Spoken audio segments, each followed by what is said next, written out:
Yeah, I think the mic on my computer's gone completely now. I tried to put out a video the other day and it was a fail.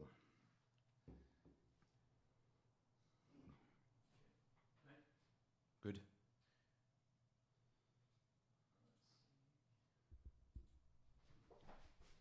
And we're live. Hi. Thanks for coming along, Rob, again. Again? Yeah. It's been a while. If you just, sorry, pull that mic Right in there. No, I feel like I was just staring at it. Is that all right? there you go. Okay. Sorry. Taste. Right. So, yeah, a beer for us. Cheers. Yeah, like you were the second, Cha-ching. well, cheers first of all, actually. And you were the second guest on when I initially started the podcast. Second guess. What number are we on now? You're 22nd, so you're... That seems fitting. I think that's how many podcasts I've done now myself. Really? I think I just put out number 22. Yeah, I think I've probably calmed down a little bit since the last time I saw you. In terms of what? In terms of having been able to actually process the last 3 or 4 years. Well, I think when I last saw you, I was... Goodness me, I remember listening to that back. I felt like... Just for people to sort of catch up, for people that haven't met you, Rob's like dealt with depression all his life, and he went to the jungle in Peru. Was it the Peruvian jungle? Ecuador. And you partook in the ayahuasca herbal remedy to sort of help you, and amongst other things, I guess he did as well. Yeah, exactly. And sorry, I'll just get this. The last time you saw me, Perfect. I can't remember exactly when it was or how long after, but I hadn't landed yet, right? Really, and I pretty much went straight back into the hole that I left, which I think looking back now was kind of inevitable, because you learn all these neat little tricks on how to deal with life, but it's not until you make all those same mistakes again you know whether or not you're able to pull yourself out of them. And it's like going back into a cast that fits you perfectly in terms of like, but it's not really healthy for you either, so then you're just going to repeat the same things. I understand where that comes from. Well, I think now I'm just in a better place to actually give myself less of a hard time, understand from a different perspective and with hindsight, what exactly I was experiencing and going through, and just things are less chaotic now. Right, things are easier, and how long do you think it took for you to sort of kind of gather all the data from it and sort of implement it in your life? I would say as recent as the last 6 months. And in 6 months' time, I might say something similar. But so it's ongoing. It's ongoing, and as long as I stay informed, listen to the right things, the right podcasts, read the right books, then the penny sort of drops in different areas that I can relate to, and that's been a big part of the last few years, the last year specifically. Yeah, just. Learning about someone else, like I mentioned to you before about that Dr. Peterson. His work, I was just able to look at my life completely differently through the language that he was using. It just made things a little bit more understandable. And you mean like the Peterson, the guy that's kind of embroiled in an ongoing battle with his uni students? I feel when I've tried to have a conversation about Dr. Peterson so many times. I know. And it's really difficult. And I've learnt my lesson, actually, because I think there's a couple of things happening with Dr. Peterson. One, I think the depth of the man is like second to none. Yeah. And I honestly don't think most of us are going to get anywhere near to fully grasping which angle he's coming at. And he's like the head lecturer of psychology at Toronto University. Professor. Yeah. He got blasted into the, I don't know if limelight's the right word, for refusing to use gender pronouns. And it wasn't that he felt like he didn't want to use them. It was because they were instituting sort of rules to say that you have to, and that's where he took sort of that was his argument. Yes, and then his sort of in-depth knowledge of history and psychology. He had, I think, he has concerns that it's mirroring a time from before, and that we could end up going in that same direction. And funnily enough, he's been called a Nazi as well. So. Yeah, absolutely. But I mean, from that side of his work, you really only need to look at some of those videos where he's getting mobbed, and those people, they're not communicating, they're yelling, they're bordering on serious aggression, and I don't think you and I would respond well to that either, you know. But so he describes it as like a mass sort of psychosis as well, with these people all sort of backing each other up even though they don't really understand what they're doing. It's a part of his work that I'm absolutely fascinated in, and that sort of snowflake generation. Yeah. And, you know, I even went as far as to read his reading list, suggested reading list, to try and make more sense of it. And I think it's not an easy problem to resolve. No. And when I've tried to have conversations about it, it's a part of his work that I'm fascinated in. But it's a hard one for me to try and articulate, like, my point of view. I think there definitely seems to be something happening in that generation and in those universities, and these desires for gender pronouns. And I can't help but think that,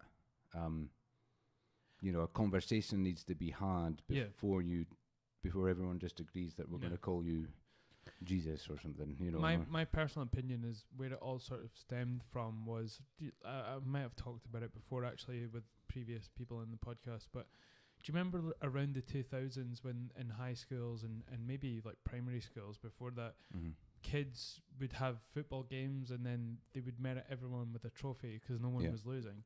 And I think those people are the people that are now old enough to be in college, and these are the people that grew up with that sort of no one's a loser type attitude, you know. Well, they've got these safe spaces as well, and overprivileged, and no one's a loser, and it I think that the concern that comes from someone like him is, well, what happens to these individuals when you put them out into the real world?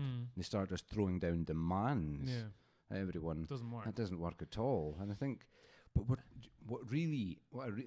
there's a whole other side of his work, the side of his work that's helped me, but what I really like about him, and it took me a while to work out, and it was mainly because I see other people really disliking him. Yeah. And I think a lot of people who are sort of maybe right wing sort of align themselves with him slightly because he says things that kind of maybe pander to them in a way, but he comes from it from a psychology and a biological background, whereas they just come through on it to do with like racism and sort of, you know. There's no one. He creates this reaction in people, and I don't for a second think that he's so stupid to not realise that what he's said or what he's put on Twitter is going to get this reaction. And people react so like he's trolling. He's not thought about what he said. But no, I don't think it's trolling. And like I said, it took me a while, and it was one specific thing that he tweeted and had a bad reaction to. Yeah. And then I think the penny dropped, and I think that's why I'm so, I don't know if attracted is the word. He talks a lot about meaning, and like how, you know when you're having a meaningful conversation, like you feel it, like this is worthwhile. We're both growing from this. But it's really difficult now to have a proper conversation and be balls out honest, like because everything's so PC. We're so terrified of offending the next person that we're not having the right conversations, and I don't think he's scared to do that, and I find that quite not reassuring, just refreshing maybe. And it's the like just to carry on and continue from like talking about safe spaces and all these things, and trying to ban literature because it portrays like rape and the Greek times and all this nonsense. And we're acknowledging it, but we're not, saying it's right or good. It's just part of our history. Like this is where all these, classical pieces come from. But we're not saying, we're not backing it up and saying, well, rape's good. No. So, but people don't see the difference between that. Like we're acknowledging it, and we're not like condoning it, but we're open to like conversation, you know, about it. But these people just don't see the difference between open discussion and sort of condoning things. Yeah, absolutely. And it's okay to be offended by something as well. Doesn't mean you're right either. Yeah, and it doesn't mean to say that thing shouldn't be said, or everyone else has to. That's the thing now. We're sort of living in this, you either agree with me or you're my enemy. Yeah. Well, that's not going to get us very far at all, is it? That's like, well, you've put it exactly how it is. Like, if you don't agree with someone now, they're your enemy, you know. And when's that ever been, you know, like that in history, really, you know? Well, exactly. It's problematic. Yeah. I mean, we see it more and more in the States now. I mean, that's such a massive divide. It was always going to come from there, though. Yeah, absolutely. But it's spilling out into the UK and other parts of the world as well. Well, it is, yeah. I think it's a warning sign when you see things happening in the States. It's just that's the Pete Reed dish. It's a matter of time. Yeah. I don't know how much that whole thing is in the UK. I'm not familiar enough, like, with regards to the universities and the snowflake generation, and I don't have that kind of in my life. It's a hard one to sort of say to someone you're wrong because of this, that, and the next thing, when people are bringing up, you know, gender and rights and sort of being triggered and all this, because you can't tell someone how they are feeling in regards to what they've seen or heard. But at the same time, you have to be rational about it, and it just seems like a fever of a pandemic. You know, they're all just sort of acting out together, and they're all swelling the water up themselves together. I feel like we're living in this. I don't know how to explain it. When I'm at work, I'm self-employed now. I'm a care worker, and I stay with my client for 2 weeks. 2 weeks on, 2 weeks off. I don't read newspapers. I don't watch the news. Right. I don't listen to the radio. I get my information from the internet and podcasts. You're fucked. I know, totally. I can't. The news makes me angry. Yeah. It's like I was at my mother's the other day, and I realised after about 15 minutes that they'd basically on the news, for 10 solid minutes, the discussion was, it had snowed. And anyway, that's kind of distracting. But the point being, when I'm at work, my client listens to the radio. Okay. And it's just up in the morning, the radio is on, it's Radio 2, and then at 4 it gets changed to Radio 4, and then it's Radio Scotland. So for the last 2 years I've been back in mainstream, I guess. And I'll hear these discussions on the radio. I don't think I'm backtracking for where we were. And they're meaningful topics. Yeah. But the conversation is like I know what you're saying. It's as if we're pretending that we don't know what the answers are. So we're having these sort of roundabout conversations, especially when it comes to do with things like mental health. Yeah. And sometimes I feel like just screaming and it at the radio, or even the individual that's suffering and has phoned in. Yeah. And it's hard to listen to those sort of radio stations when they bring up topics like this, because it's not the long format of a podcast where they can all sort of hash out their ideas and maybe come to a mutual sort of agreement. They're only talking to each other and sort of chipping in for, 60 seconds at most. And then there's a whole sort of debacle about, what they're talking about. And I just can't do it anymore with the radio. You would think the small sort of, the way our generation's going with the YouTube videos being so jumpy and cut and edited in such a way, you think like those discussions and way they're formatted would be popular. But for me, it's just I can't do anything other than a podcast, because I want to hear the ideas and the psychology behind why people think this way, not just a snippet. Yeah, absolutely. And not to mention the fact that you're going to get the news, breaking news, an awful lot quicker than you would if you were listening. They just it was literally last week on BBC News they mentioned that they knew about the Las Vegas shooter or something, that they'd had his name down. Wait, I might get that mixed up with someone. Probably not him, because he was... No, sorry, the Manchester bomber. Okay, yeah. And that they knew about, and they were familiar with him and all this stuff. I'm positive I heard that like 48 hours after that happened on YouTube with some amateur journalist. Probably, yeah. I'm adamant I did. I'm like, that's not news. And it's just coming out now. But you do hear a lot of things that these news stations sort of pick up on later. I mean, it feels like Facebook or the internet in general has become a sort of an instantaneous almost like an AI in a way, you know, Yeah. like a hive mind, and we all sort of feel everyone's feelings, if you know what I'm saying. Like at any part, say the internet was a body, you'd feel your leg hurting at any point, and that could be a different part of the country, you know, and everyone feels the hurt coming from that. Yeah. Or they feel something that's happening in America, you know, with bombers, and you can feel it all at the one time. But the news seems sort of just what's the word I'm looking for? Like it doesn't feel like it's connected to anything. It doesn't feel like it's grounded in anything.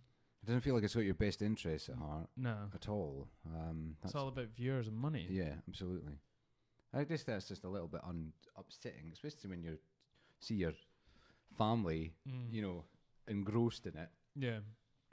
But yeah. It's not one I can do, the news anymore. It's No. just, I'd rather just get, and I mean, it's probably bad getting like news from other people on Facebook, because then you know how those things escalate. Absolutely. But like just the normal news is just, I just can't do it. It's just boring. The format of it as well, it's terrible.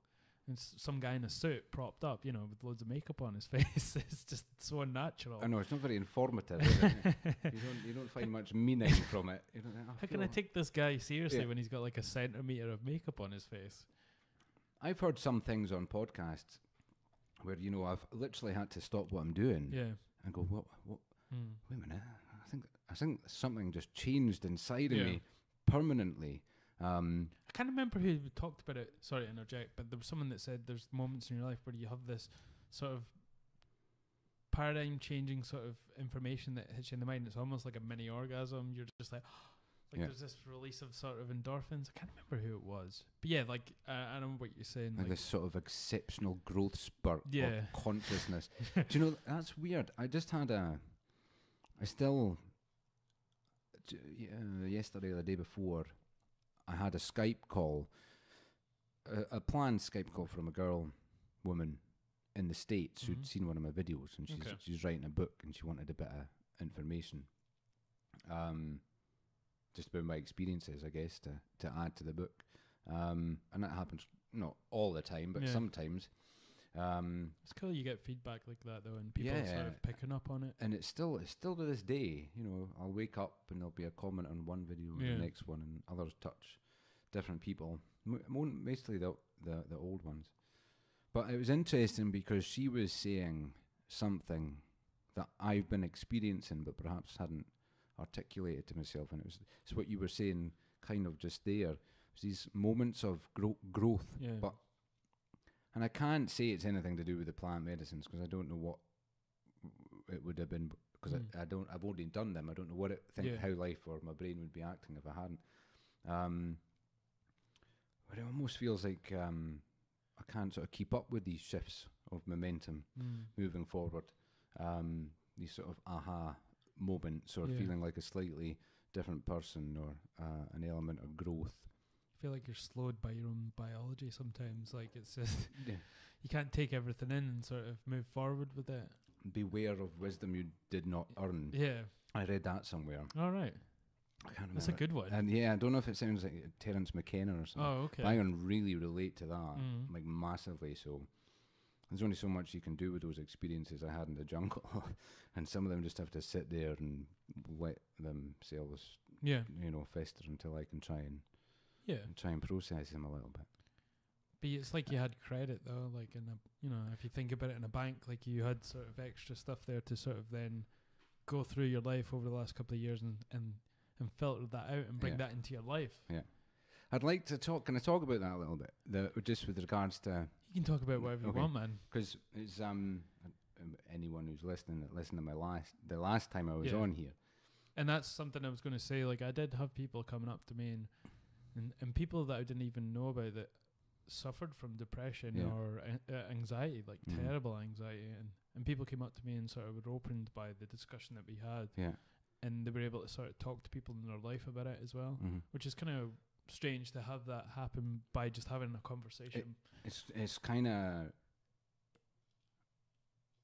I suppose it's remarkable in a way. You tap into this thing, especially if you're a man, if you can project some kind of vulnerable confidence. Yeah.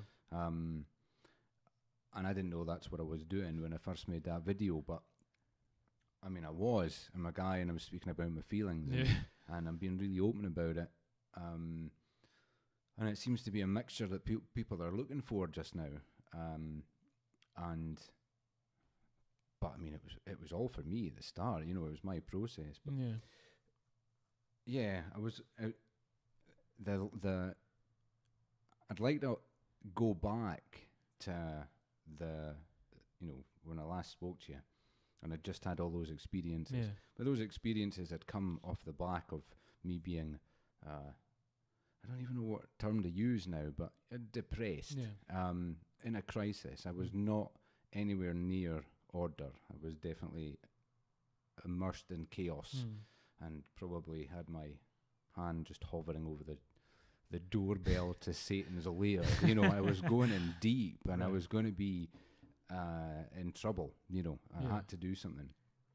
But I've been really thinking a lot about this, because something that I found really powerful as to heal has come about from my own interpretations, but also going back to Jordan Peterson. And I'm going to mention him a lot, but he's had a massive effect on my life.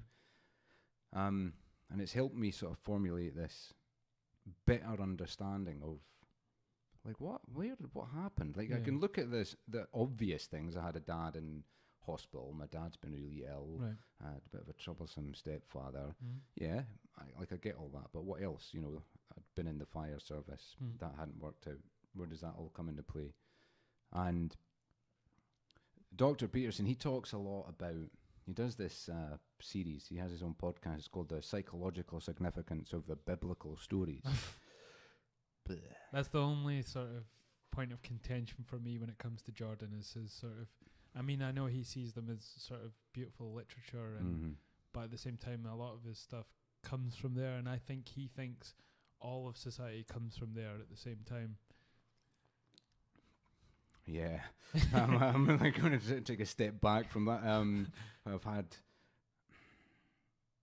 It's a difficult one, because I've tried in the past when I've had, like what you've just said, been said to me numerous times, and I get that. And I found myself trying to defend him. No, and I can't. Yeah, but that's his preset. You know what I'm saying? Like, it doesn't mean anything that he's saying is sort of any less sort of relevant. Here's the thing, though. For whatever reason, when I listen to those breakdowns of the biblical stories, and not even the biblical stories, old stories, myths in general,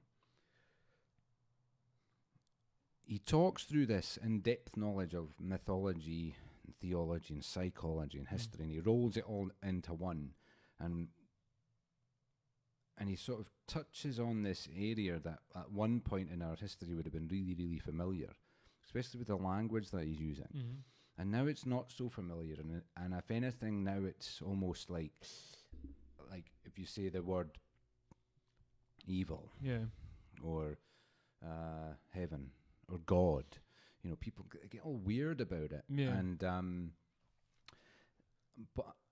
and especially with regards to his discussion of order and chaos, and you know, the really old stories that he talks about, the archetypes. Are you familiar with any? Yeah. The hero archetype. The hero archetype, and you know, the man who has to slay the dragon, and he slays the dragon. So I guess I started looking at my life like that, especially from the last sort of 5 years. And I'm able to sort of break it down a little bit more. And I think it's something, it doesn't make the experiences any less real, but I feel like I'm not really that so significant that it could be just helpful to me. So it's maybe a good thing to share. And like, I get it, it's not for everyone. So the best that I can look at it is, you know, I was a mechanic when I left school. I fixed cars for 10 years, and it's all I knew. I didn't know how to do anything else. Till you threw the spanner in. All I knew was I didn't want to be a mechanic. And then, you know, I made that move. And other stuff's going on in my life as well. You know, my dad was really sick. In a distressing ways. definitely conditioned me and affected me. Anyway, my hero's journey. Yeah.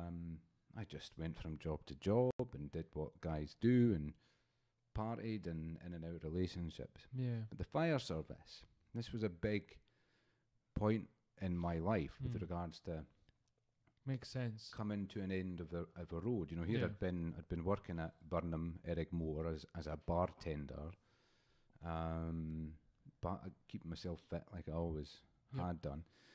And this opportunity came up to be a retained firefighter.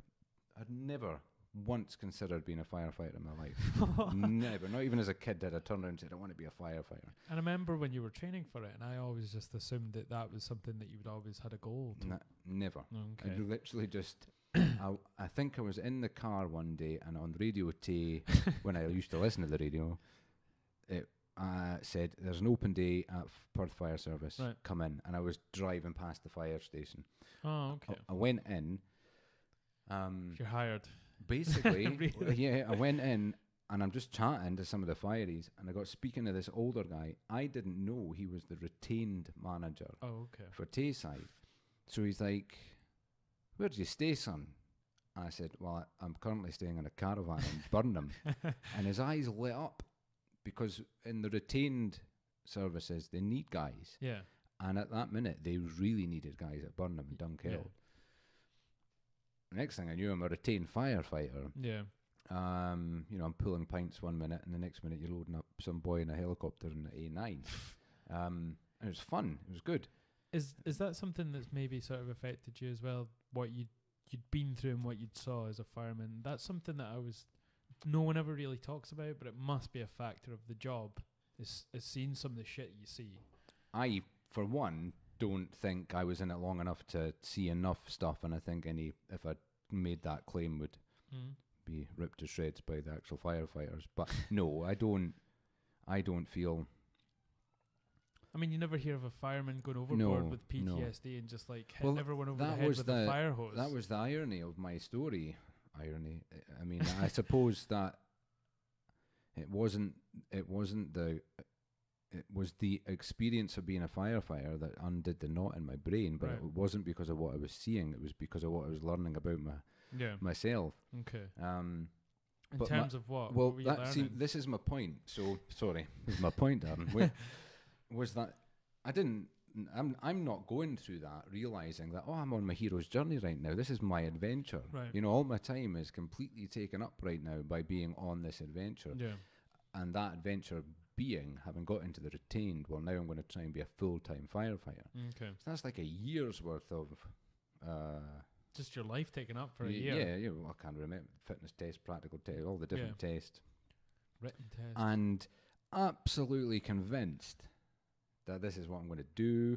And not only that, probably for the first time in my life, I was insanely confident. Yeah. Like I remember looking at guys at some of the different tests and stages like, you're just in my way. I do remember thinking that, and that's so not like me at all, but I was like, no, I'm getting this job. Okay. And I did. Yeah. Like I really sailed everything, and I got in first time.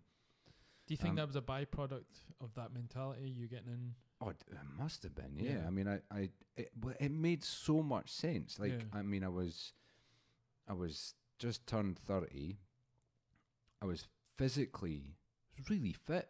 You know, I was. Well, you were training with us. Yeah. You know, we used to train MMA at the gym, and you used to come along and just hang out and jump in with us. You were fit, yeah. And you had no training at that point. Still don't really. And so that was manageable, and I was starting to come around to the fact that I wasn't an idiot. I told myself I was an idiot. And you told yourself I'd never had much faith in myself. You know what I mean? Yeah, I mean, I remember fixing cars thinking, I can't do that. I just didn't feel like I was. But that was a product of my experiences, you know, as a young man and my mother's boyfriend and stuff like that. That's where that low self-esteem came from. Yeah. And then I just had this explosion of self-belief in the fire service. It's like when you see movies where some guys in a fucking like Wanted. Have you seen Wanted? with Angelina Jolie. Yeah. It's like he's in this shit fucking job, like monotonous, where you just want to punch everyone, and he's got this terrible boss. And the hero story is he hasn't realized his full potential, and then he finds out he's an assassin. Yeah, absolutely. But those parts don't happen in real life. The assassin bit is what you fill it with, is what is you filling your potential. Yeah. Like everyone's just a vessel filled with potential. And you've got that burning sort of inspiration, like the thing burning away inside of you as well. And I have no doubt that's where people have anxiety from. I mean, that was kind of shown in the movie a little bit. He thinks he needs his pills to get over this anxiety attack, but it was actually him realizing his potential, and he was trying to quell it with medication. Yeah, absolutely. I think I reached my potential in that job. But do you think it wasn't because it wasn't what you really wanted to do? I think, I think it happened so quickly. I found this other side of me, this achiever, this person that was able to get something that he wanted, and this adventure that I'm on, and then getting it. But there wasn't a pot of gold underneath it. There was a pot of just disbelief that I'd found myself in the wrong place, having worked so hard to get there. And I can't stress enough, I just didn't fit. I did not fit at all. I was physically capable of doing the job. It wasn't like the experience of being a firefighter was stressful. I just wasn't one of those. I wasn't one of the guys. And I was like this round peg in a square hole. And I couldn't.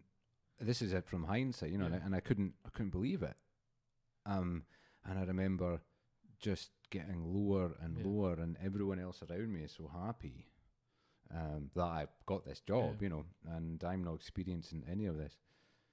And then kind of the rest is history. But now when I look back at it, I see how I'd sort of got myself into this order.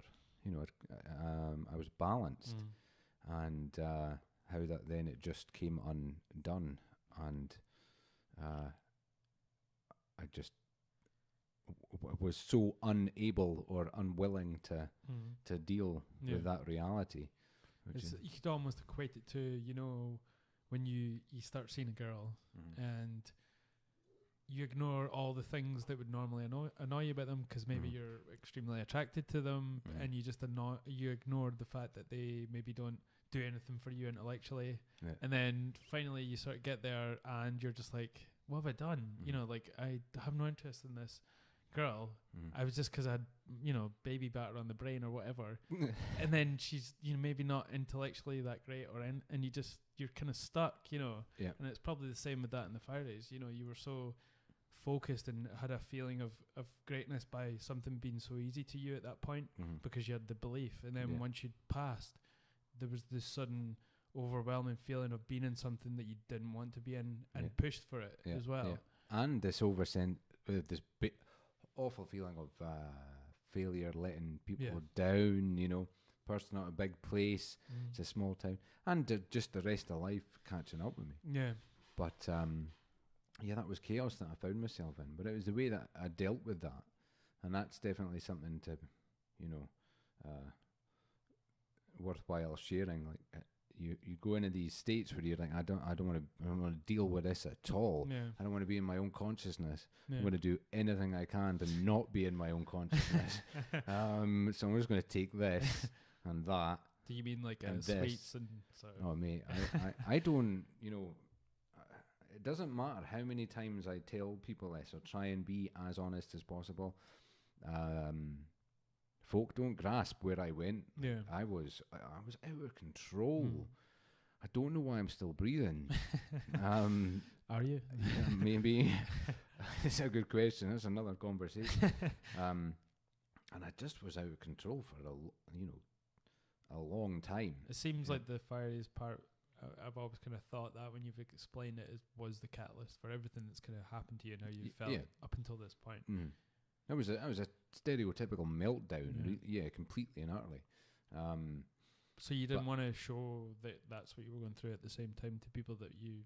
I didn't want. Well, I don't think you think I don't want to deal with this. I just didn't know what else to do. You know, one minute I'm a firefighter, the next minute I'm on the sick, the next minute I'm getting prescribed diazepam, and they go really well with a beer, which goes really well with Mandy, which goes really well with speed, and then just keep going. And then I just kept going, and was just burning brain cells at an insane rate. Acclimatizing the further you go down. Yeah, really getting very familiar with a lot of unhelpful narcotics. But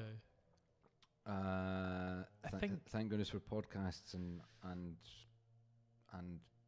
aeroplanes and jungles. And even though some people see it as something that's terrible in their life, there's not many people. How many people do you know that you have to face themselves in strife? You know, in a point where they're at their lowest. There's barely anyone that allows themselves, like, that people are surrounded by comforts and they never let themselves get that low and actually face who they really are, like you did, and you had to do something about it. Most people just live in this sort of life of sort of mediocre sort of bullshit. I don't know what that is, you know, like I think, as in with regards to this, I suppose it has to be an element of self-love, even when you feel like you definitely don't love yourself. But something was, I think I was really aware of how dangerous things were getting. Yeah. And I was really, I think a big part of me as well knew my family history. I was like, right, no, this isn't taking me as well. Like, I can feel that this could be inevitable and take me to my grave.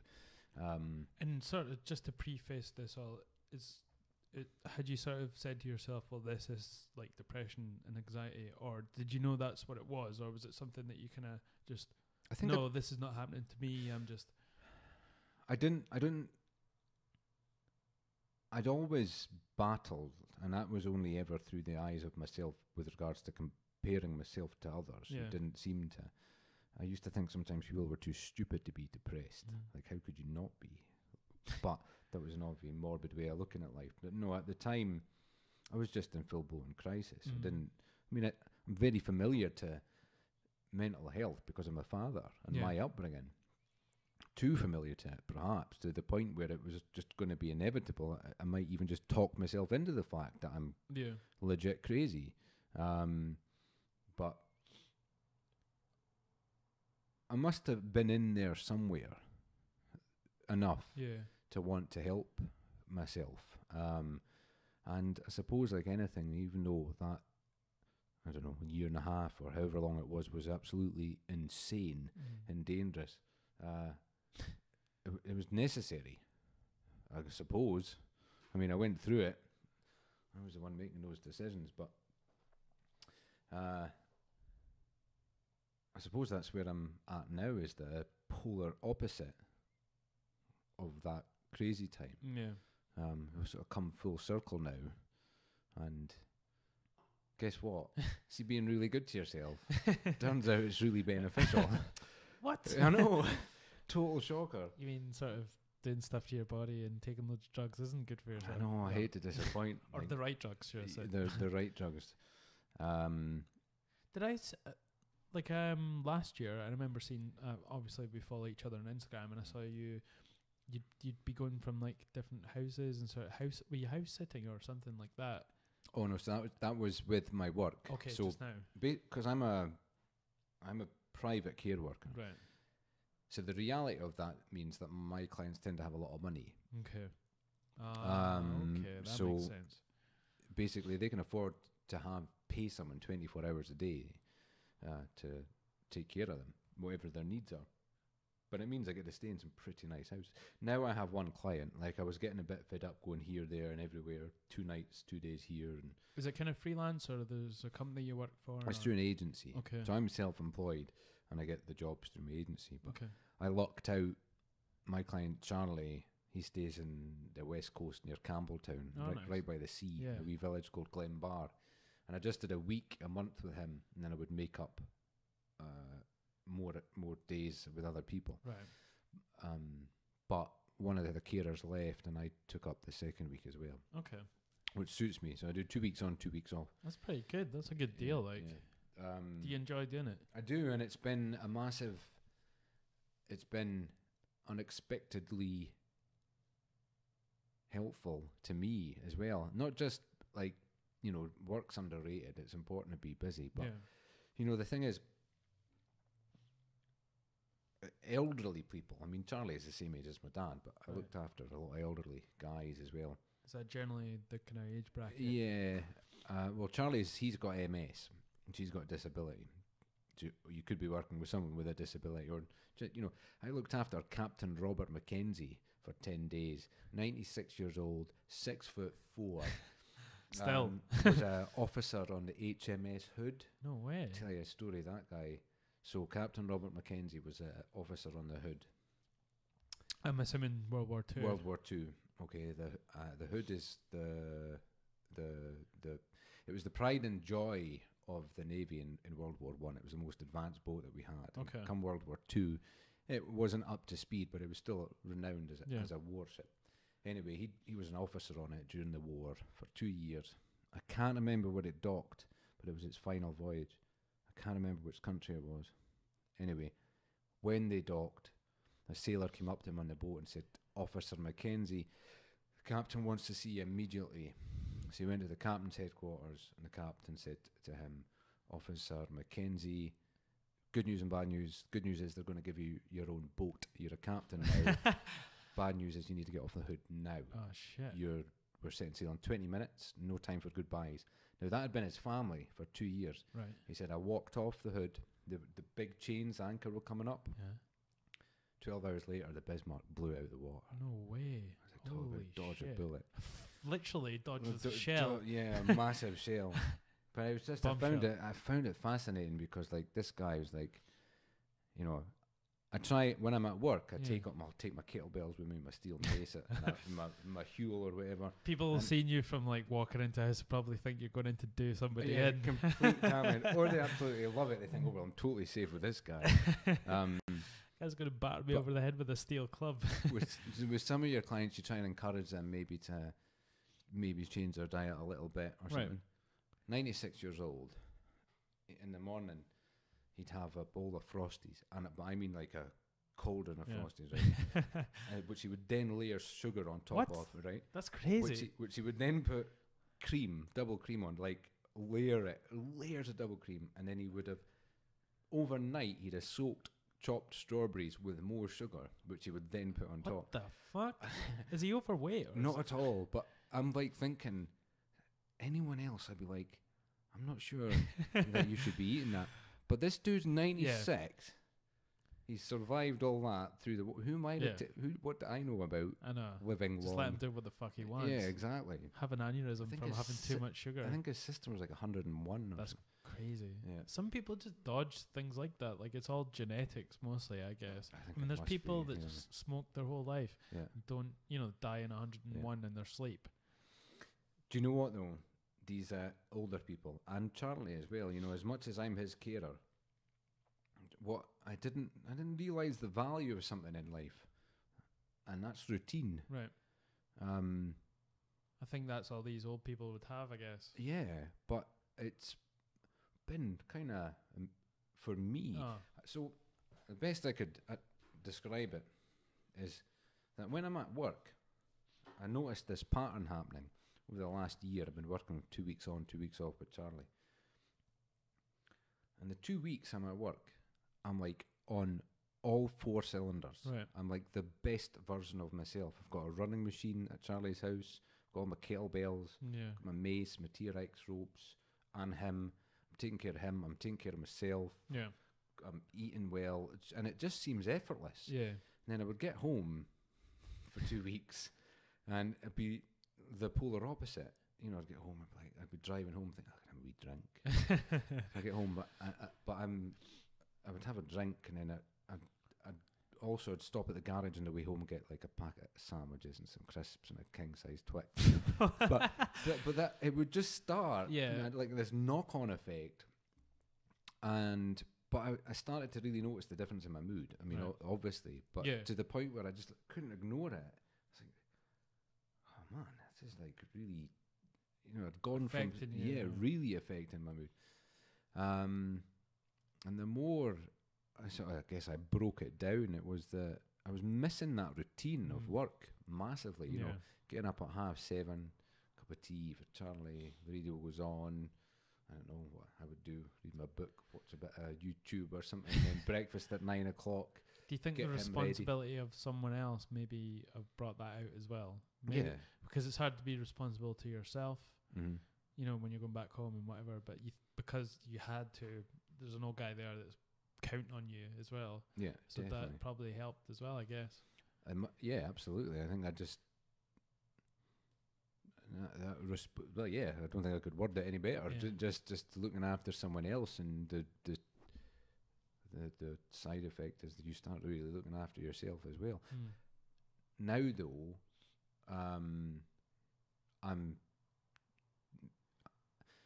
I think I made the decision to do it.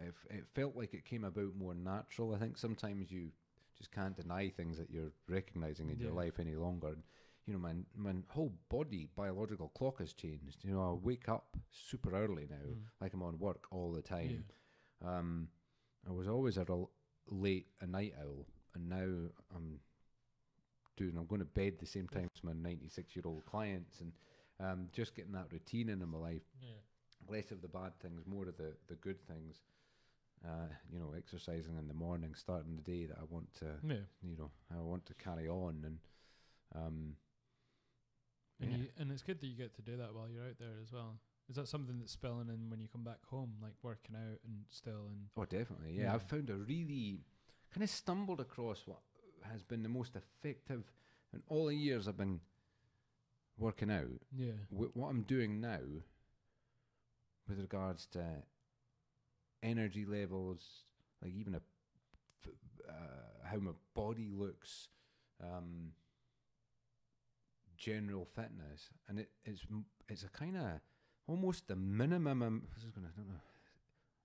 Almost the minimum amount of exercise with the minimum amount of calories necessary. Like I'm in this sort of maintenance place. Does that make sense? Yeah, no, of course. Yeah, and it's really, really working. You know, I still most days I'm doing some kind of activity. But diet-wise, I've been doing this intermittent fasting now. I don't know how long, maybe 3 or 4 months. Sorry to interject. I'm just going to go for a pee. All right, pee break, and then this is something I want to talk about as well, because it's something I've been looking into, is the intermittent fasting. So you can down your shake while I'll do that. No worries. I'll probably need one too. It's solidified.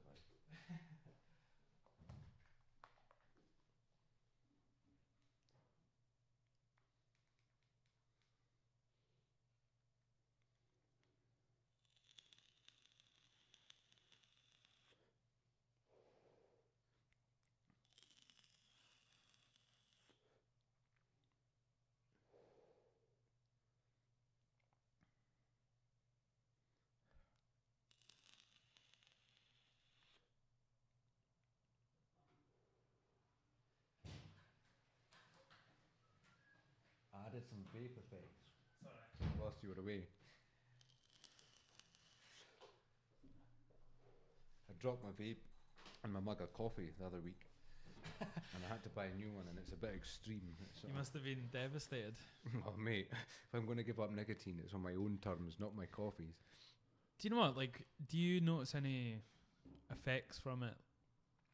Any bad, negative ones? It's not that I notice effects. Do you want one? Yeah, go for it. I would say it's more a gut feeling that I'm inhaling cooking oil.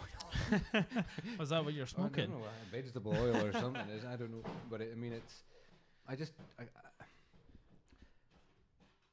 I'm really very.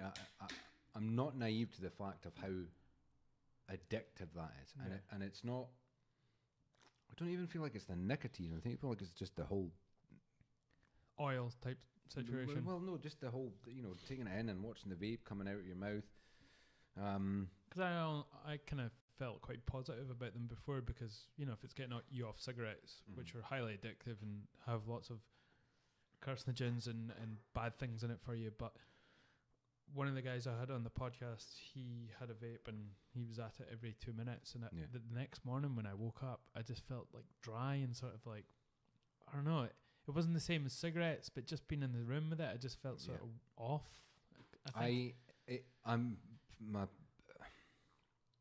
My sort of justification is that I need to be addicted to something and better that than anything else.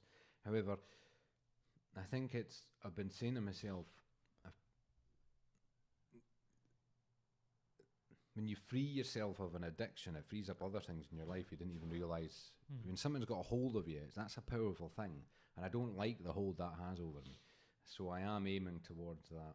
But if you make your addiction as sort of benign as possible, it's not going to have any sort of negative effects as much as possible, then that's a good thing, I guess. Yeah. You mean like something not harmful? Yeah, that's something, you can limit the bad effects as much as possible, then it's only a good thing, I guess. No, definitely. I mean, you could be smoking cigars and inhaling. I never smoked as many cigarettes as I did vape at all. I mean, if I was to try and work out the equivalent of cigarettes, I would be smoking for what apparently I'm, what's the word? Imbibing? With that, I'd be like a 30 or 40 a day smoker. Fucking hell. Never that at all. That's just tastes of coffee caramel. I hate when you walk down the street and you can just smell popcorn and cherry flavour everywhere. It's like, ugh. Grow up. If you're going to have an addiction, make it smell like a man. Have you tried the tobacco flavoured vape? Oh, it's so bad. It's like that. If tobacco tasted like that, I'd never smoked in the first place. It's absolutely awful. I'm super conscious of that though. I feel like a bit of a twat when I'm outside as well, just blasting all that stuff into the air. It's gotten in my head. I'm going to put it over there. I'm just looking at it right now. in front of the camera as well. Stick it away. You guys can have it. Intermittent fasting is something that I've looked into. Usually people do it in tandem with ketogenic diet. Is that correct? Is that something you follow as well, or? Yeah. So I can't deny now. The way that I gather information is by someone says it, someone else says it, and then you hear it being spoken about a bit more, then a bit more, and then once you start, I think if you're smart enough with your how you inform yourself, you get to know the right people, the people to listen to, and then slowly but surely I'd be like, okay, I've got enough different people saying the same thing. I'm going to try this. And I'd experimented with a ketogenic diet, and I understood the science of it. That was maybe about 2 years ago. I'd done that for about 6 months. I lost a hell of a weight. How did you feel doing it?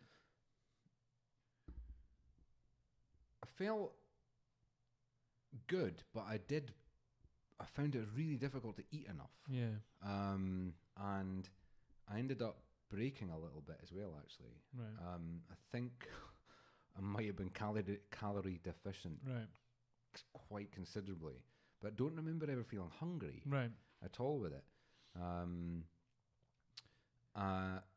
how was it in terms of doing it? Because there's not really that refeed issue, is there? Like at weekends, people have a cheat meal. Yeah. But you tend not to do that with the ketogenic diet. No. When I for all my flaws, when I do, one of my strengths is if I say I'm going to do something, I do it, and I've never. If it's come to some kind of diet thing, I'm pretty good. I like that because I'm taking control of something. Yeah. And it suits me. But when I was doing that, I'd done it consistently for quite a while. I'm waiting for the ketogenic shake to come out. I honestly that'll be the company. Like that's Huel, and Huel. That's Huel. Have you heard with of an Huel? H?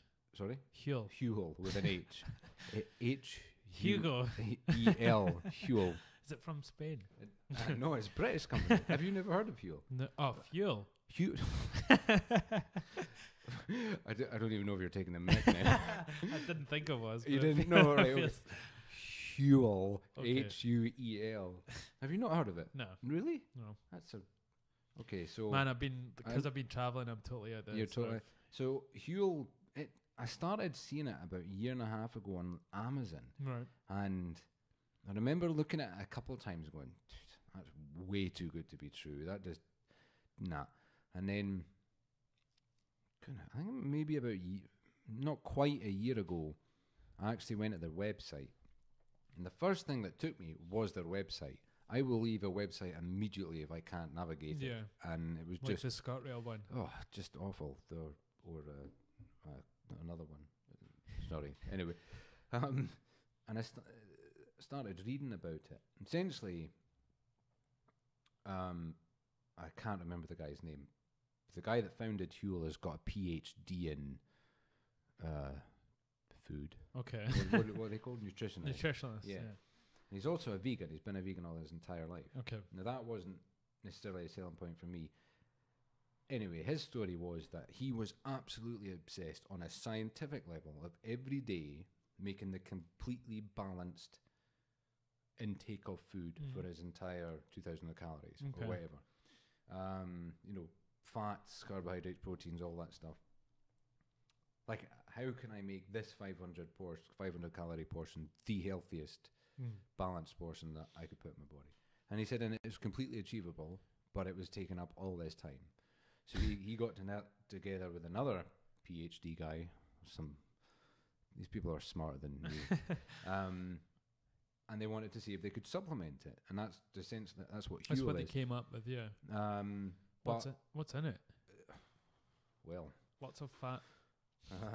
Maybe you might want to Google that. Yes, it's a balance of fats, carbohydrates, proteins, amino acids, loads of vitamins and minerals. Right.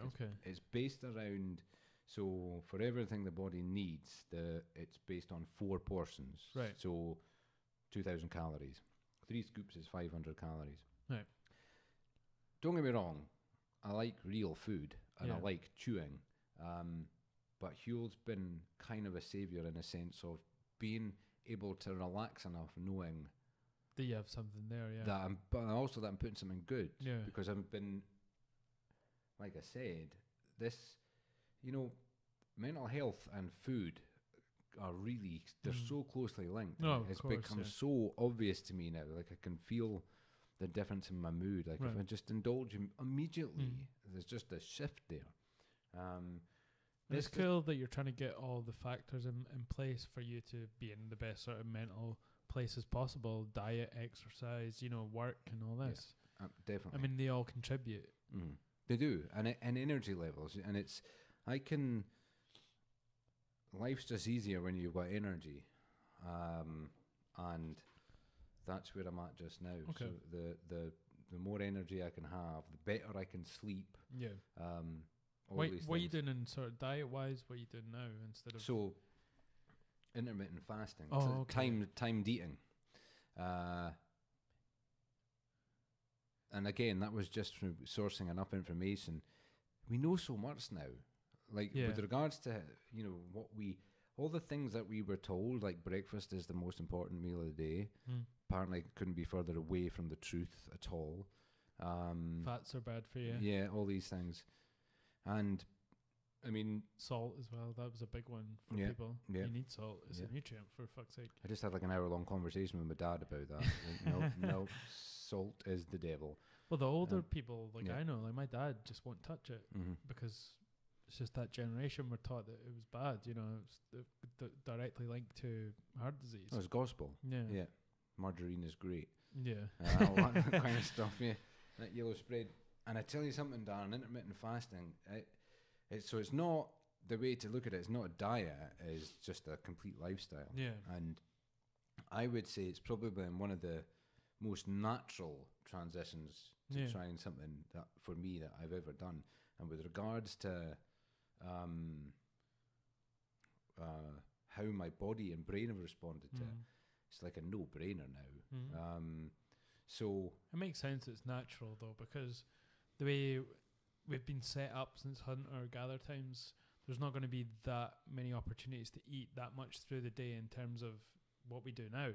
Everything's set and works around work. You get your breakfast, you have a snack at 10, you have your lunch at 12, and then you have your sort of dinner's supposed to be at 5, and then You're supper. just constantly digesting food from the second you wake up, and you're like, I'm so tired. I don't know, I'm tired.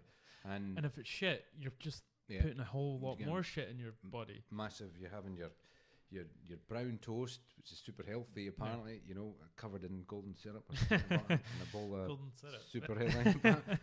Are you from the Victorian era by any chance? That was my mother's go-to. I was more a peanut butter kind of guy. I remember always saying, "What's for dinner?" And they'd always get shite and sugar. That's what. Mine was, "What sort of pudding, mum?" And it was yogurt. Every time it was yogurt. I think I must have asked that question for 10 years. So when do you start dieting, and how often in a week? Is it every day you do it? Every day. Okay. Every day. The first time I eat is at 3 o'clock. Okay. And depending, I try and have a 6-hour eating window. Okay. So 3 till 9 or 10, or depends whether I'm at work or I'm at home. Sometimes I'll go over that. But what's really interesting, like, have you tried it? No, sometimes you just do it, like, if I'm hungover, like, I used to try and starve it out. Yeah. So I would just not eat for a whole day. Yeah. And I always thought that was the way to sort of get over it. It's interesting because, like, we'll talk about the science a little bit. I'm not sure if you're familiar with it, but so we're going to completely butcher this, but I like to know about it because I kind of feel like when I'm doing it, if I know what's happening in my body, makes the experience a bit more powerful. Yeah. And it's kind Sorry, man. Can you just put the mic? Sorry. Shift over. I was just getting so relaxed. Sorry to interject. So when we're sleeping, the dominant hormone is HGH, human growth hormone. And then what we're all doing is we're getting up and we're having a toast or a cereal or whatever, and we're taking in calories. As soon as we take in those calories and we have that insulin spike, we're switching off our human growth hormone. So the simplest way to look at it is as further away as we can push our first calorie, the longer that hormone's dominant. And you'll reap the benefits of that hormone. Is that what you're saying? Yeah, absolutely. And also on top of that, I don't know how, I'm only speaking from man's biology, your testosterone levels lower a little bit every time you eat. They'll come back up again, but they do go lower once you're digesting food. So you're creating this sort of state of constant recovery and healing and testosterone levels as well. And dependent on the window that you're not eating in, you might just touch on ketosis as well. Right, okay. Which has got benefits again, especially for like the immune system and stuff. Yeah. And the opposite of what you think happens, for me anyway, and from what I understand reading about it, the opposite what you think happens doesn't happen. Did that make sense? Yeah. Yeah. I've lost my train of thought. It's the same with like the ketogenic diet and intermittent fasting. What you think is completely, what actually happens to what you're doing is completely counterintuitive to what you've been taught all these years. My energy levels, my ability to communicate, and even when I've even noticed more of a assertiveness to my personality, productiveness, desire to be busy has gone through the roof since I've started intermittent fasting. Like, no exaggeration. That's like crazy. The difference is like night and day.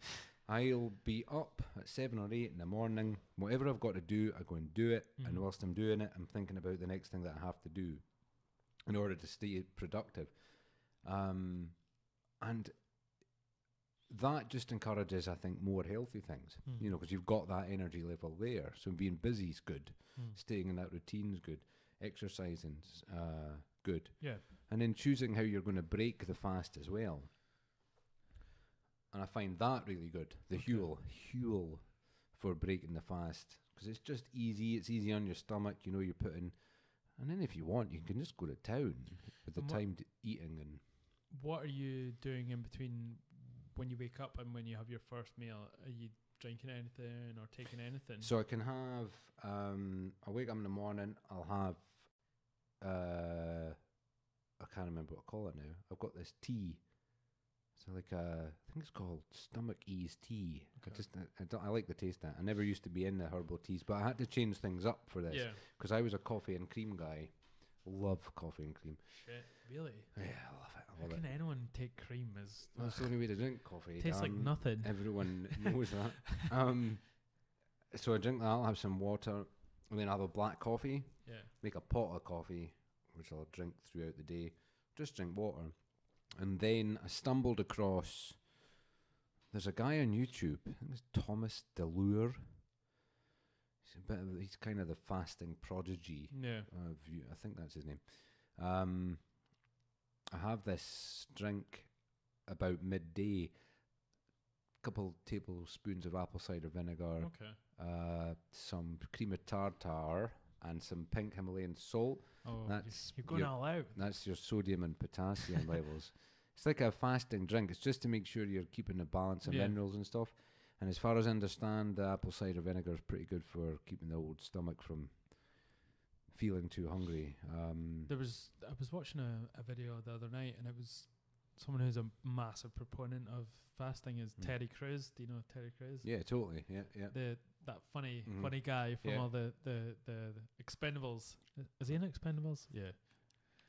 He's in that, and plenty of other things. I'm just White Chicks. He's in White Chicks, yeah. and he's like the big funny black guy that says, "If you're gonna go black, you're gonna need a wheelchair." And he does. He's funny, but he does the same as you from 10 till 2. He doesn't eat anything. And he drinks amino acids. He says throughout the day before he breaks his fast. Yeah.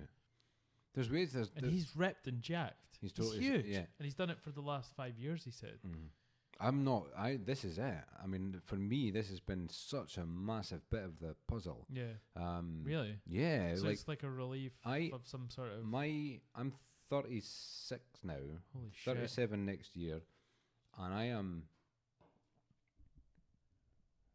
This is as healthy as I've ever been, and lean as I've ever been. You're looking pretty jacked, actually. I saw it when you came in. Your arms, the guns, shredded. Guns are like probably the word you're looking for. You look like you're carved out of mahogany. I've stumbled across a good mix of looking after myself, like the right exercises, like the right. What am I trying to say? I don't let my body get too used to anything because I get really bored really quickly as well. So that always helps. I got my steel mace.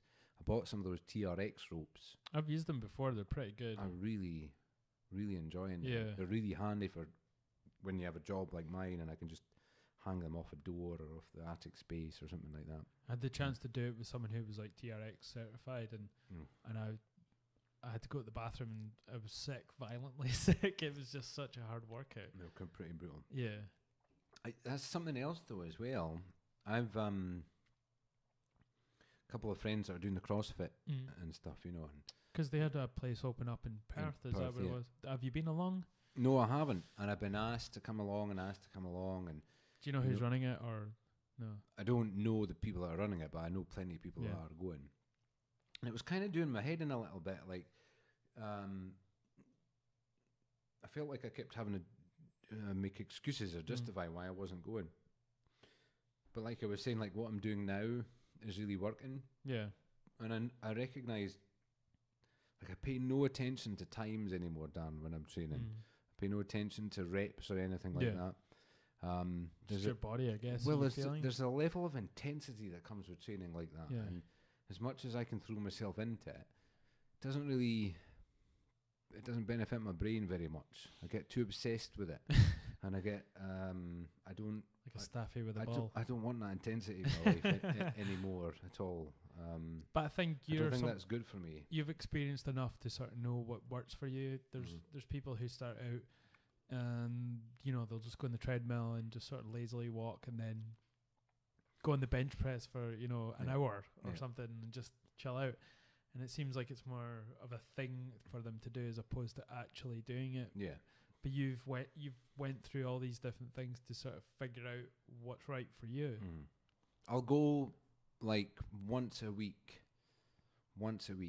maybe I'll go to the gym. No. I'll take it to that level of Okay. next level training. Yeah. Like I'm gonna. So you're just doing maintenance stuff. Face adversity today. Yeah.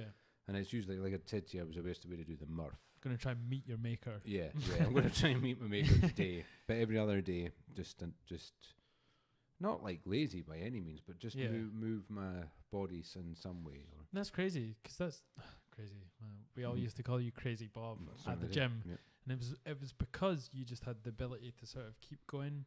And is that something you're sort of mindful of when you do work out? Because yeah, you're just trying to maintain as opposed to try and kill yourself every time you do something. Yeah, I can only do that for so long, but I can. It's still there. Don't get me wrong. Like I run a lot. I love running. But I'm getting really into it as well just now. Like I love it. There's no other exercise for me has matched where running takes your brain. Yeah. Just meditation, if anything, and I love that journey that I go through when I'm running, because the older I get, oh man, it's like the first 30 minutes are a write-off. Yeah. It's like I've never run a mile in my life. Everything is awful, it's brutal, and I have to go through this real, I have to checklist type. Yeah, own myself. Right. Like, just check yourself. Like, I'm not going to quit. This is not happening. Go through all the motions. I've been the same when I've ran. I think it's my sort of, I'm sure I have like some form of adult ADHD, and I think that starts to kick in around the sort of 20-minute mark when I'm running. Yeah. It's not because I'm suffering physically, it's because I just, I'm thinking too much in my head. Yeah. I notoriously overthink things. And I've never done that. I just and I just have to beat it out of myself and focus on what I'm doing as opposed to how I'm feeling. Yeah. I'm much better. I'm toying with this idea. I've run the distance of a marathon a few times now, and this is going to sound a bit egotistical. Did you do it in an hour? No. 2. No, I did it really slowly. Okay. But my point being was I only stopped because I was bored. Yeah. But I'm talking like over 5 hours, so Okay. it's a slow pace. It's not like a 3-4 hour marathon. I'm between a jog and a fast walk. But my dad has that ability too, and it's something. As much as I like that Crazy Bob style of training, see that every so often I'll just say to myself, I'm going to go full Forrest Gump today, and barely moving jog, but just keep plodding. Yeah.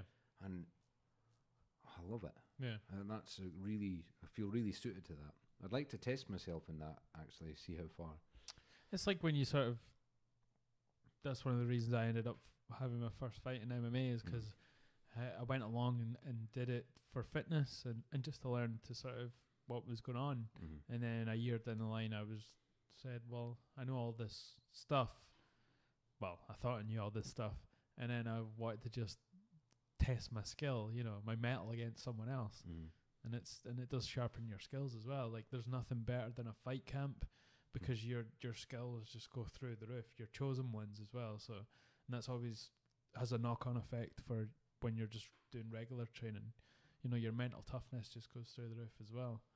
Can imagine. And it's something that I do miss from doing it.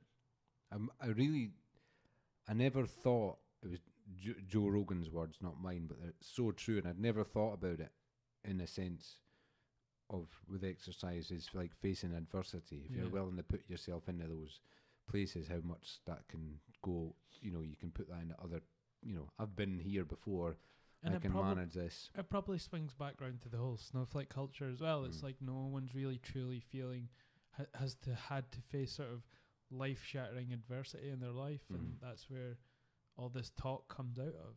Sorry, just to bring it back to that. Yeah.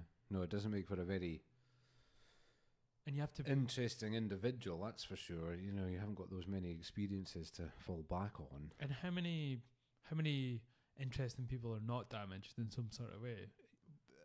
The most interesting people I've ever met have been legit crazy, or have had every right to be or should be crazy and are. That's so. Some of my closest friends, I've really, I admire people like that. They're my heroes. And I met a lot of them when I was in Ecuador, just not willing. not willing to just have everything else done for them, and that's something. If I could scream it from the rooftops, I would, Yeah. Dan, it's like, maybe I'm going round in circles here, but how many times you just, we're handing out antidepressants, but what are you doing for yourself? Yeah. How many takeaways are you eating? Are you overweight? Yeah. Are you just sitting back and waiting on things to get better? And I think that's a lot of people are at. They think it's just going to come to them. Yeah. Well, we're conditioned that way. That's what we're made to think. If you're ill, you go to the doctor. If you've got a headache, you take a paracetamol. I think they feel like the only easy part of their day is being able to go online and order a pizza and just sit there and wait for it to come at their door. But that's not reflective of life. That's why it's bad for you. Yeah. Like to sit there and do that all day long and every day. You have to go out and to make yourself feel better and to get things in life, you have to go out and do it. Of course you do. And it's hard to. There's something. I feel almost reluctant to have the conversation with it because I feel like there's an element. There's such a reality to depression in our society, but that's what I was trying to say before about not having the right conversation, like the conversations that you have on Radio 2 with Jeremy Vine. It's like we're just sort of caressing the victim. Well, we're taking each other. But it's like we're pretending we don't know. Yeah. And I sometimes feel like this hard-ass reality needs to be yelled at people. And I think we have sort of a really bad relationship with things that are healthy for us. And as a society, in terms of drugs being illegal, all drugs, even ones that are sort of plant-based and can help you if you have someone to guide you down that path. We, especially with sex as well, we have an unhealthy relationship with that. There are things that can be brilliant and great in your life. And I just think we're obsessive and compulsive over everything, and we forget what was actually sort of the best parts of these things in our life. And we're not partaking in them in healthy ways. No, not at all. Food, we've bastardized everything in our lives. Food, sex, how we process information as well. And we have to sort of return back to, like you and sort of, like the ayahuasca, like people are starting to probably use that as a recreational drug now, but you should respect it and use it in a way that's beneficial for you, as opposed to trying to bash all your problems in the ground with a fucking big metal pole. How do you think we get out of it? Do you think, like for me, I've had to work myself through, like I've had to try enough things as many times to realise how dangerous they are for me. Like the 9 to 5 will destroy me. Yeah. I'm just going to walk. I'm just going to walk off a bridge if I have to do that till the. You won't need to put me in my grave because I'll just do it myself. I can't. It makes me ill. It's not healthy for me or anyone. Is that because you're more in tune with what is beneficial for you? Well, I think I'm now more aware of that. So I now have a job where essentially I'm just going from one home to another, my home to someone else's. Yeah. I'm my own boss. I'm looking after someone, which is sort of innately in us all.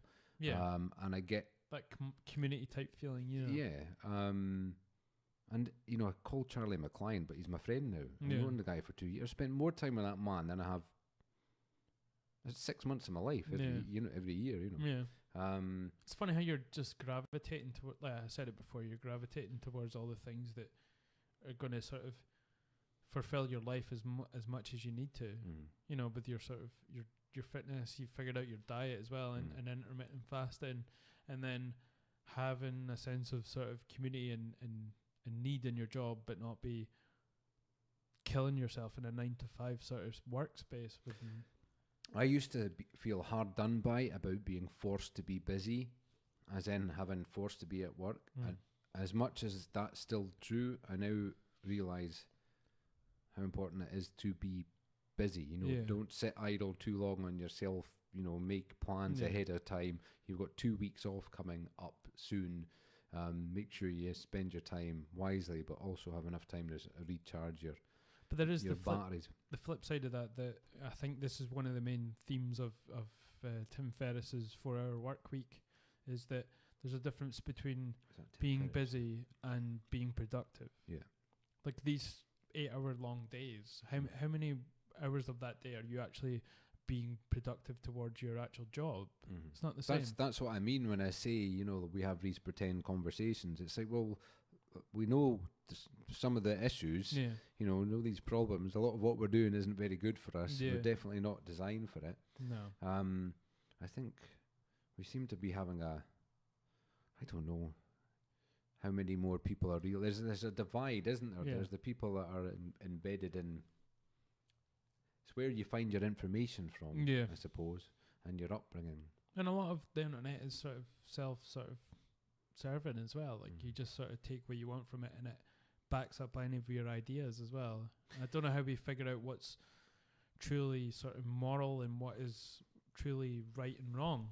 Is there such a thing as right and wrong? Really? Is evil? Does it exist? I don't think it does. Oh, I do. Really? Yeah. Sorry, I'm going to go to the toilet and we'll get back onto that. Okay, cool.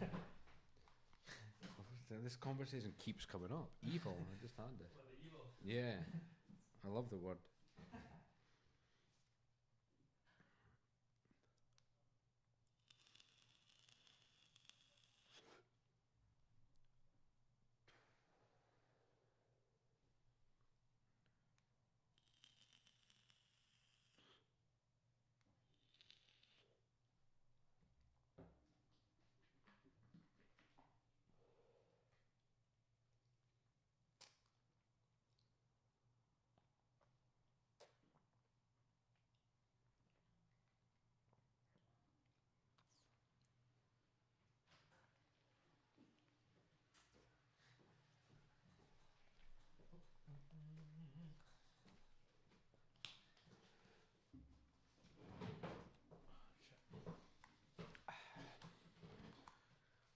And I'm back. Hi. So evil. Yeah. Something that's sort of, I guess it depends on your definition, but it seems to be more of something of a flavour in America as opposed to the UK. Like it seems more sort of foreign to. Do you not think it exists, or do you just have an issue, or do you just not like the word? Because I think there's a difference. Like there's the question, does evil exist? Or It's like when you start to break down anything that's sort of seen as evil, say someone who murdered a bunch of kids, that's something in the UK. Evil's mostly limited to pedophiles and people that serial kill. And in America, it's more of an abstract thing. It's everyone's kind of evil at some point or what. Yeah. If you're really religious. Yeah. There's always going to be a psychology behind steps that kind of would say, well, this is the cause of this, which led to this, and there's a whole host of factors. Now, is any one part of that evil, or is it just when it comes together like that, then it's evil? Yeah, I know what you mean. It's like, so there's all the experiences that happen to an individual that turn them into that person, and then that person does something, and that act can be portrayed as evil. Yeah. But then evil doesn't really exist because it's just been a product of all their experiences. Yeah. I mean, they But- still have the choice, but still, Yeah. there's a whole host of things that you're not in control of because it's all part of your, your upbringing and your biological background as well. Yeah. You're going to be, and it's definitely something that's hard for people to talk about when it comes to like pedophiles. We know, I think it's something like 90% of pedophiles have been molested. Have been molested themselves, and this comes down to the fact where you're not you're not sort of you're not saying this is why and that's why he shouldn't be sort of called a pedophile. He did it because he was like, he did it and he chose to do it. But there's a whole host of reasons that came to that conclusion. You know, he was probably abused himself or she, you know, and that, like, sex is so murky, you know, especially when it comes to young people and sex, and it can have an everlasting effect on your personality as well. Totally. Massively so. But to say that that guy's evil when he's a product of his upbringing and predetermined things that he wasn't in control of, you know, doesn't mean I'm saying it's right what he done. Of course not. It's terrible. You should never do someone who doesn't consent to anything. But we got to be able to talk about these things like that and not just mark it down to pure evil. See, I think I share both. I think I agree with what you're saying, but I see another side to it as well. I've been reading a lot recently, and I've been reading a lot about some pretty grim stuff of the advice of Dr. Peterson. That's what he does in these maps of meaning classes that he shares online. And he does an experiment with his students where he'll have them meditate essentially over being, you know, an SS officer in the Nazi army and trying to take themselves to a place where they would willingly put a bullet in another person's head and to be truly honest with yourself. Yeah. And I think, I'm going to gather my thoughts here. Just to sort of make another example, that's something that people bring up as being a Nazi, but I think one of the things that outlined this for me was the market, something in Web. The guys from Peep Show, they had their own sketch show. Oh, yeah. And they had a sketch where they were sitting in the trenches in World War II, and they're all dressed up in the Nazi officer Nazi uniforms, and they're just looking around. And one of them goes to the other guy, the other officer, is like, "Are we the bad guys?" Yeah. Now that's something.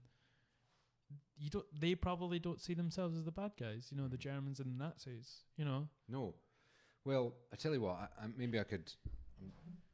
think it's a powerful word. Yeah. And I think it's a powerful word because it's loaded. Well, it's loaded, but I think it's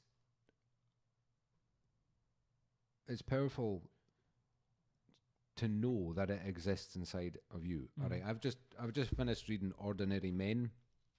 Have you heard of that? No. So Ordinary Men, I think the guy's name is Brownings. I think that's his surname. Or Brownies. Brownies. Like the chocolate. Brownies on it. And so, just gather my thoughts. Right. So Ordinary Men, it's basically what the title says. So at the start of the war in Germany, just pre-war, so 37, 38 is when they started forming all the police battalions within the Nazi regime.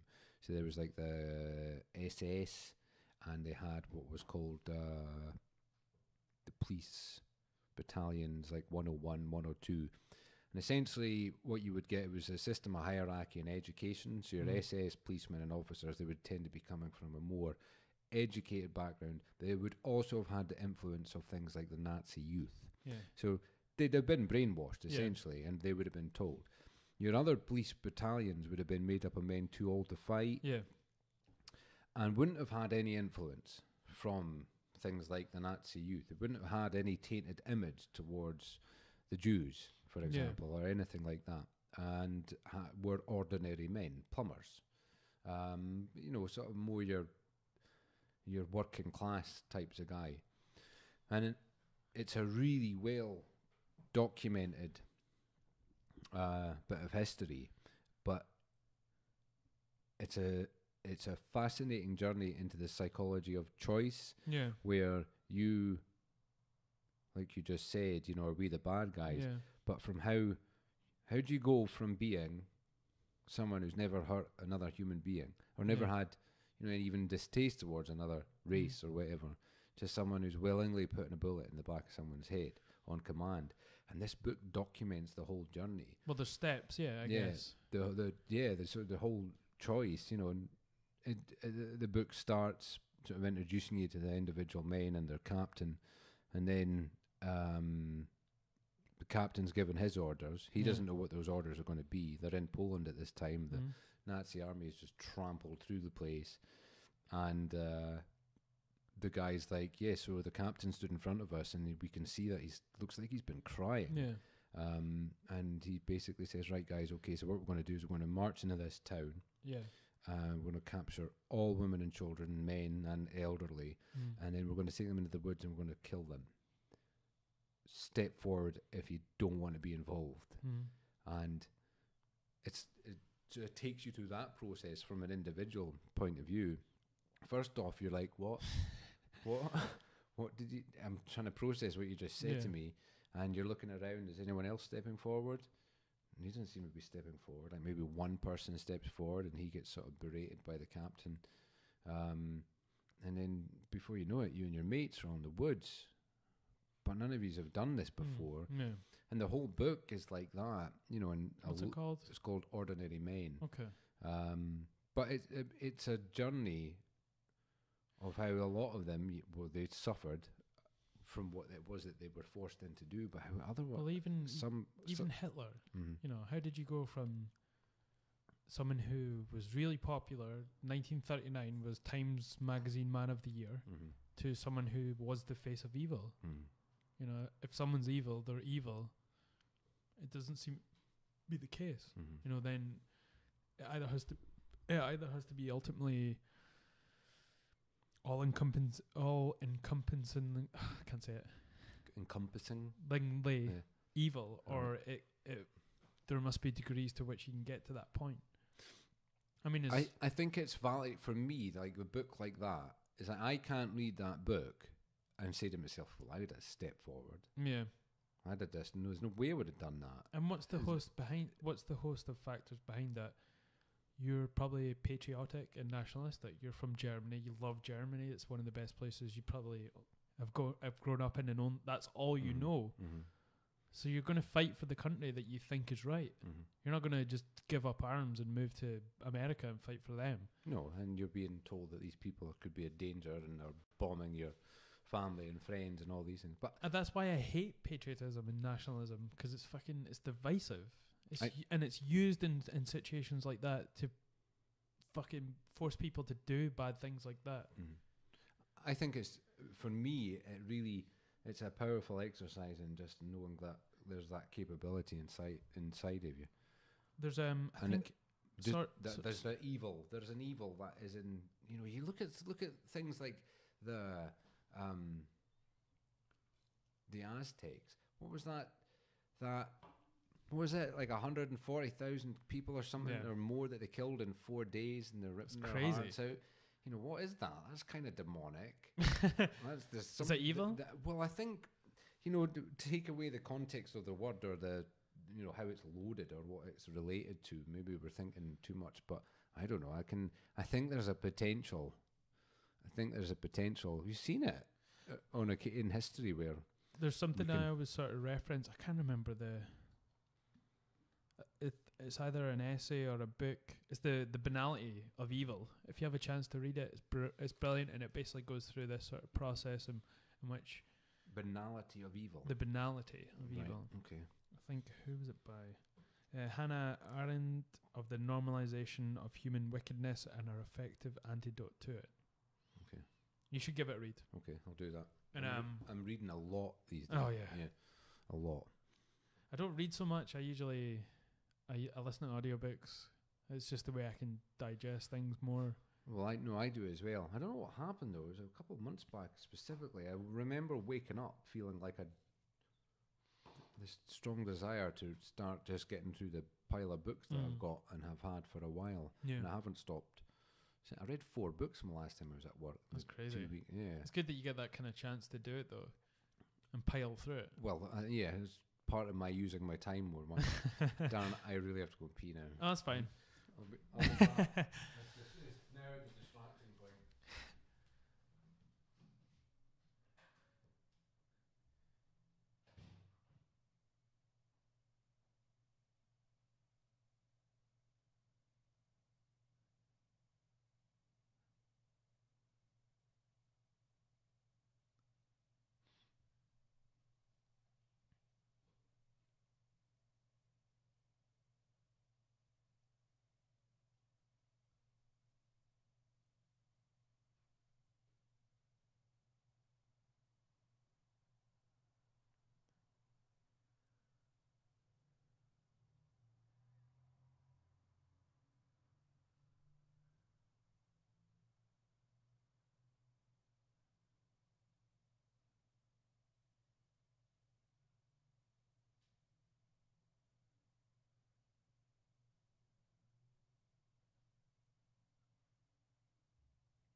I have the bladder of a 10-year-old girl, so it's not happening.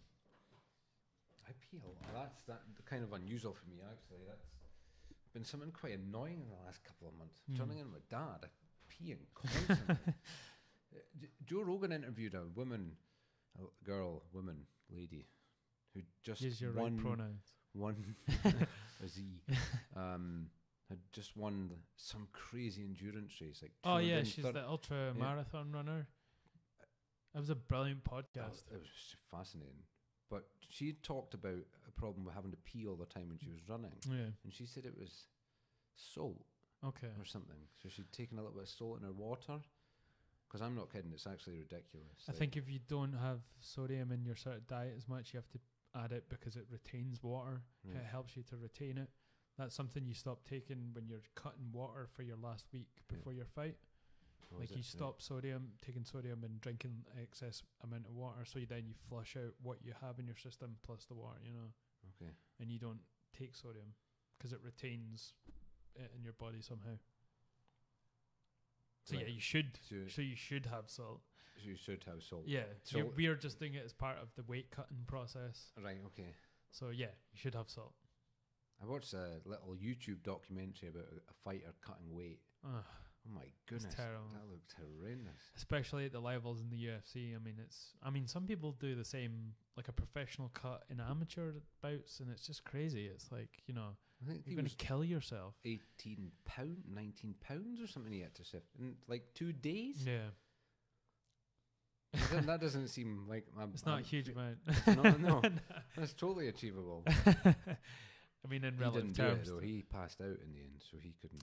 There's a woman, Chris Cyborg, who's actually fighting this week, Yeah. and she's fighting Holly Holm, and Holly Holm was the woman that knocked out Ronda Rousey, because Ronda Rousey had never been beaten up until this point, and she was the woman that head kicked her into depression. And so she's fighting this weekend. Into depression. Well, yeah, out of her career. And you shouldn't laugh. No. And Cyborg, there's been video footage of her cutting her weight, because she's a big, she's done steroids probably her whole career. She's huge, so she struggles to get to the weight class she fights at. And the footage from her last weight cut was so distressing. She was like crying and could barely get out of the bathtub, and it was just terrible.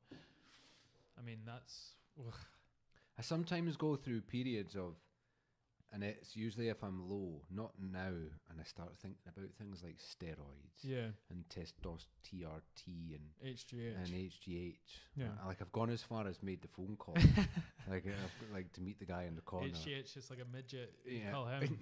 But I've never gone that far. I think, but it's easily sold by the likes of Joe Rogan, and it's like when you see these older dudes that are totally.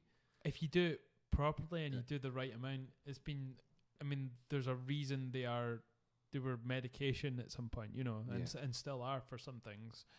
They're like testosterone replacement. Yeah. Yeah, like if you've got. And HGH is for people who, I think it's like something when you're osteo something, when you suffer from some sort of, when the ends of your bones don't regenerate. That's what a lot of dwarfs. There's a difference.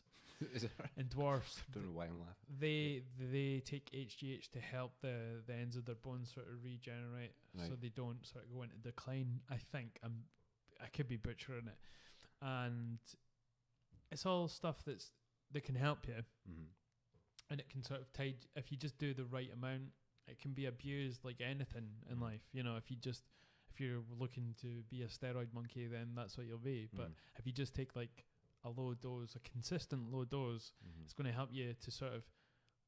I mean, it has a benefits on your sort of recovery and your skin and all this. It's all been sort of demonized in a way in sports because people see it as cheating, which a paracetamol could be seen as cheating. How far do you go? Yeah. But these are people that probably abuse it on levels that's inhuman as well. So if you're just a normal guy who's getting slightly older, you want to still be able to maintain what you're doing, when you're working out, or just how you feel even, then just taking a low dose over consistent time's good. Yeah, I don't see it's any been harm. shown Yeah. to be good. Yeah. and like extending your life as well. I've thought about that quite a lot. Going into old age, it seems like a bit like a no-brainer, really. Yeah. But like you say, if done sensibly, if you've got someone that can monitor those I'm not sure levels for you. I'm not sure how it would work in the UK because I think America is the only sort of place that prescribes it in such a way. I'm not sure. I don't know how it works over here. So probably not as effectively, or not. No, maybe not effectively. Probably maybe not as abundantly. I think it's only sort of given out here if it's something to do with a medical condition, as opposed to just anti-aging type stuff in the UK. But I'm not sure. I'm really not sure. I don't know either. I've not done anything like that, so I wouldn't know.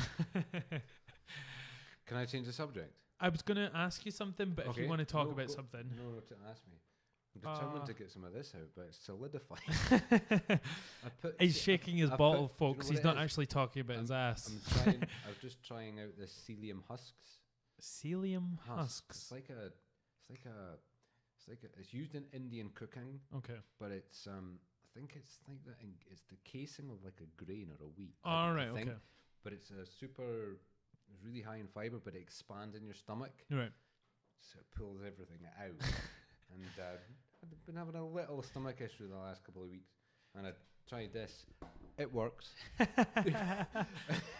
works really well, but the problem is It's sometimes that was something that I found out about grain. You know how the grain's been sort of bastardized over the sort of generations, and it's been made into some Franken grain. And when they make cornflakes, I don't know if you know this, they take away all the nutritional parts of it and leave you the bit that can just stay on the shelf the longest. I could believe that. Like there's a thing called the germ, and it's like a germicide thing, and that's the bit in the middle that's the most nutritional and the one that can have positive effects for you. But they just leave the sort of tasteless fucking thing that has more of a shelf life, and that's what you're eating with cornflakes. I don't eat cornflakes though, so. It isn't. They don't. Yeah. Well, I could believe that. I think. Anyway, I'm getting off topic. What I wanted to ask you is, I saw that you'd been dealing with cryptocurrencies. This is one. What I was just about to say. Yeah.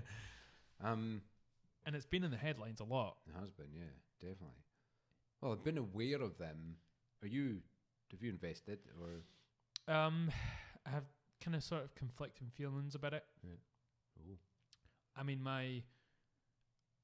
like a cryptocurrency is this sort of, online currency that's not sort of centralized in any way, and it's not backed by the banks, and it's all sort of fairer in a sense. Yeah. I would have backed it initially when I thought it was when I thought the ethos was that it was to try and take down the systems in such a good way and offer something else, and I thought everyone was going to start using it. But it feels like it's been bastardized by capitalism, and it's more a stock now that people trade as opposed to an actual thing that's used. I mean, people are buying so many bitcoins, but you don't see more people using bitcoins. It's just the stock that people are using to make money. Yeah. And I just think it's not. I think that's how capitalism swallows all these alternatives. It just turns it into a stock, and then people make money off it. Yeah. Well, there's nothing undeniable in what you've just said. It's not a bad thing. It's not a bad thing. You know what I'm saying? Like, if people can take advantage of it and make money, that's great. But I was hoping that it was going to be world changing for Bitcoin, and it would take on the systems. But it's not. People are just trading on the base of it as opposed to using it to buy and sell. And do you not think though? Yeah, I see what you're saying, but if you look at somewhere like China, Japan. Okay, can't see that far, but I'll try. The world's flat though. You just get a telescope. The world's fat. Flat. It's flat and flat. Sorry. It's exclusively Bitcoin, isn't it? Japan's 100% Bitcoin now. Really? Yeah. Really? Yeah. I never heard this. So, yeah, because the Chinese government, they went no. Yeah. Because they were heading in the same direction. That's when you noticed the big fall about 3 or 4 months ago. Bitcoin dropped by like $2,500 overnight. So they were saying that was like the down, the end of it. The government they were saying it was then, and it's come back even stronger, which was predicted. So one thing about cryptocurrency, the predictions are scary good. Yeah. anyway, so if you look at a place like Japan, and this is like what you've just said, yeah, that is what's happening. But I like to think, I hope. Do you think this is how the system makes it part of Well, I the don't think norm? it's possible for it to not work. I don't think it's possible. I think it's inevitable that what's happening is happening because cryptocurrency has to coexist with cash money right now. And it doesn't have any other option. But then if you get a place like Japan, so for example, it's a matter of demand until we're able to trade in it. So at the minute, I own Bitcoin, Litecoin, and Ethereum. But it makes more sense for me just to hold on to them because they're just growing in value, which they have done just especially over the last month.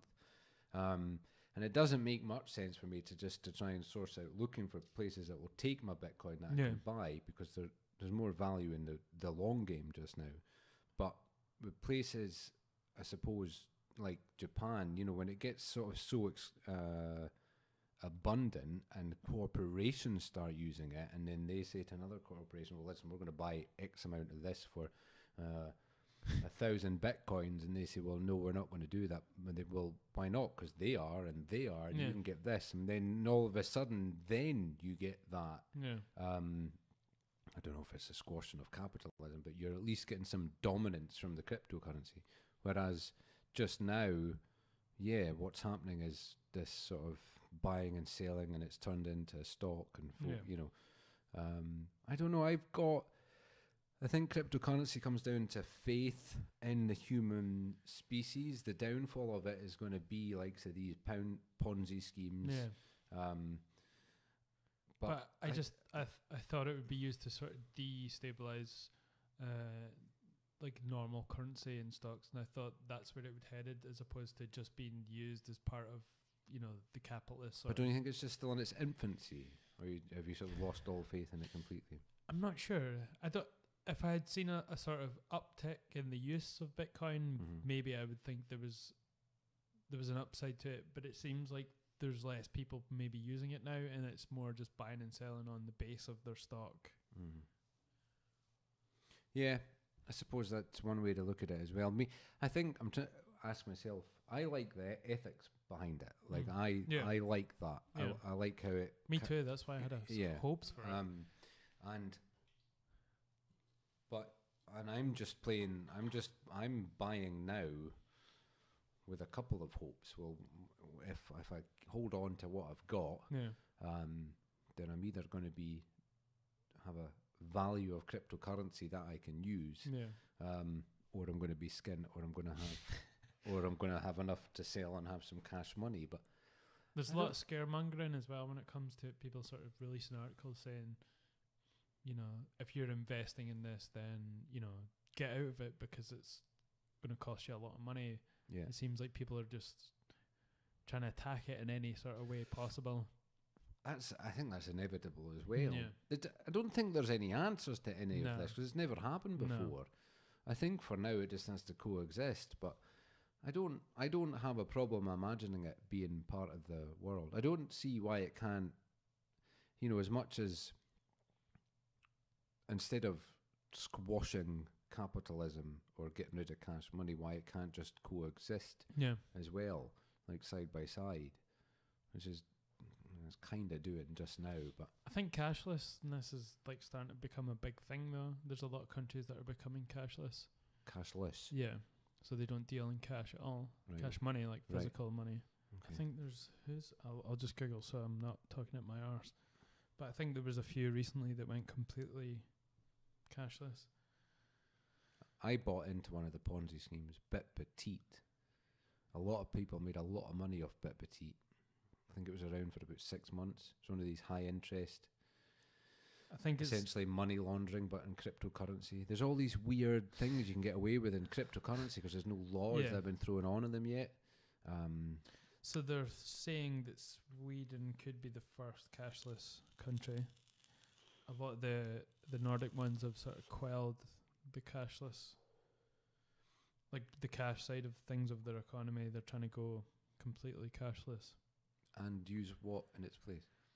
Just digital and online. Digital And and online. using your card to do everything, I guess, as opposed to taking Oh, I see. actual So money we're out. just going literally down a Yeah. See, we kind of already are in the cryptocurrency world, aren't we? Well, it says on this article in the Telegraph, of all places, I know, but it says the UK is the third most cashless society in the world, pipped to the post by Canada and Sweden. They probably just don't want to take money out because of all the bullshit rubber fucking notes that they get out in the machine. If what you're saying is like, I'm just trying to think about what you're saying about. I feel like we must be doomed. Like if we're presented with something like cryptocurrency with such a high potential, because it's not like the powers that be are turning it into something. We're responsible. I think it's a matter of. I think that's just capitalism, quote unquote. I think that's just a defense mechanism it has that's built in. I don't think it's some sort of nefarious idea to get rid of it, but I think it just imbibes everything that's sort of a potential threat and makes it part of itself, as opposed to it being sort of. It could have been. I mean, I thought it would be something that could kind of take on the banks and it being something, a money that was truly borderless. You know. I've got a little bit of hope. Yeah, I do have some hope. I feel like it's only. I think, and don't forget as well, it's not. I mean, it's a small percentage of people. Yeah. That are using it. I can't remember. I heard the figure recently, but it's not a lot. You know, it's not using it or even aware of it, or even have or buying or to sell. I mean, it takes a goodness. I mean, it took me a while to get it took me years to get my head round. I mean, I first heard about it years and years ago, and I remember first hearing about it on some podcast and thinking, I just no clue at all. That didn't make any sense to me whatsoever. I mean, it took for a friend of mine that's really tech savvy to try and introduce, and then as soon as I understood the ethics behind it and the algorithm, it seems like the only sort of natural conclusion and the sort of way forward. It seems like that's how it should be, and the world should sort of operate based on this cryptocurrency. One of my questions though is it going to be individual cryptocurrencies, or is it going to be one dominating one that takes over? Like, you know, eventually Bitcoin sort of throws everyone under the bus, or is it going to be local? You know, is it going to? Yeah, different currencies per country. I mean, I've even seen someone that started a Jesus coin. You know, well, that was inevitable. The Jesus There's coin. lots of them. Yeah. See, I never kind of got that either. I said. Why the abundance of coins? That's slightly confusing to me. And like that seems to be born out of this whole sort of mad dash gold rush type feel, you know, with the stocks. And it seems like the newer your company is, the quickly it'll sort of grow in stock. So I think people are just starting them up everywhere now. I own some Plex coins that I bought for 13 pence a coin. Yeah. I think I've got like 1,040 of them. I think I only paid like $100. I don't remember. I must. It came from a source that I trust. Yeah. And he said to me, "Listen, these are going to get the bit stamp seal of approval. You might want to have some of these."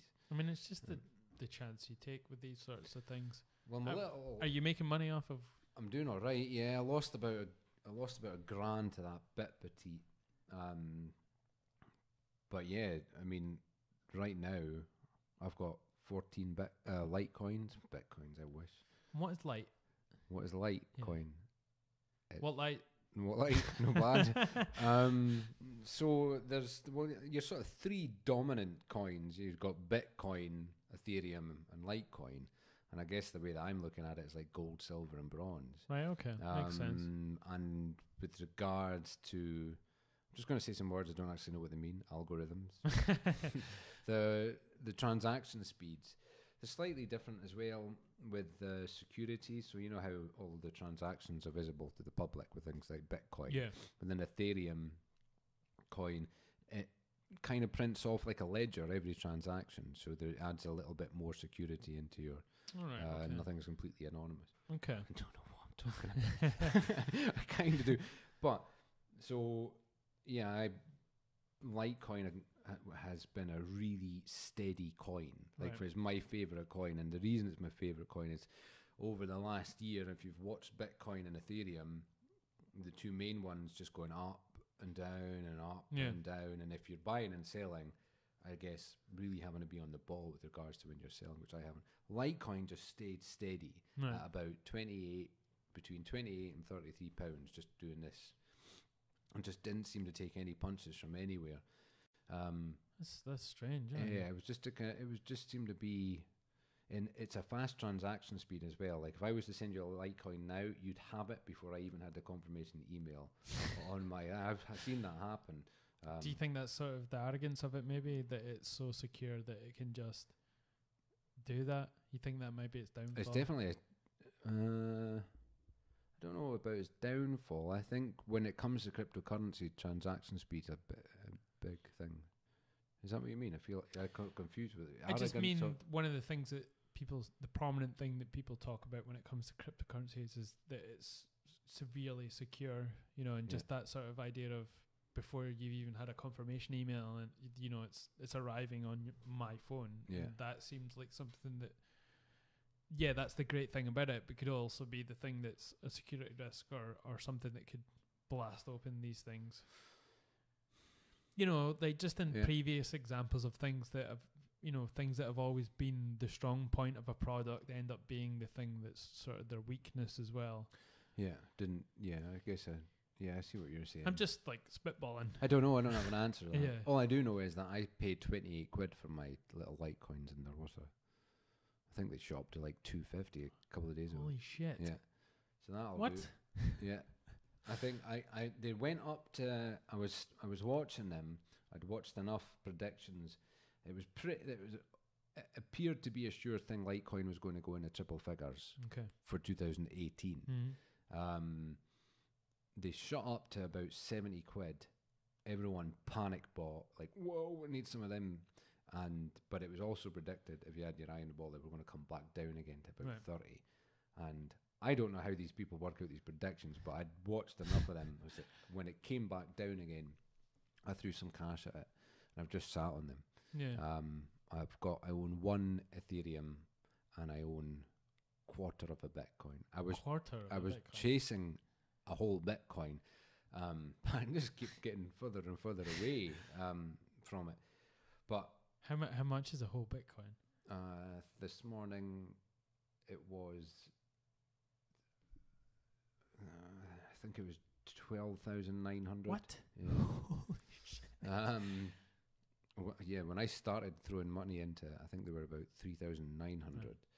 Yeah, it seems kind of counterintuitive as well when you think of a coin. Like they're like, how can that be worth that?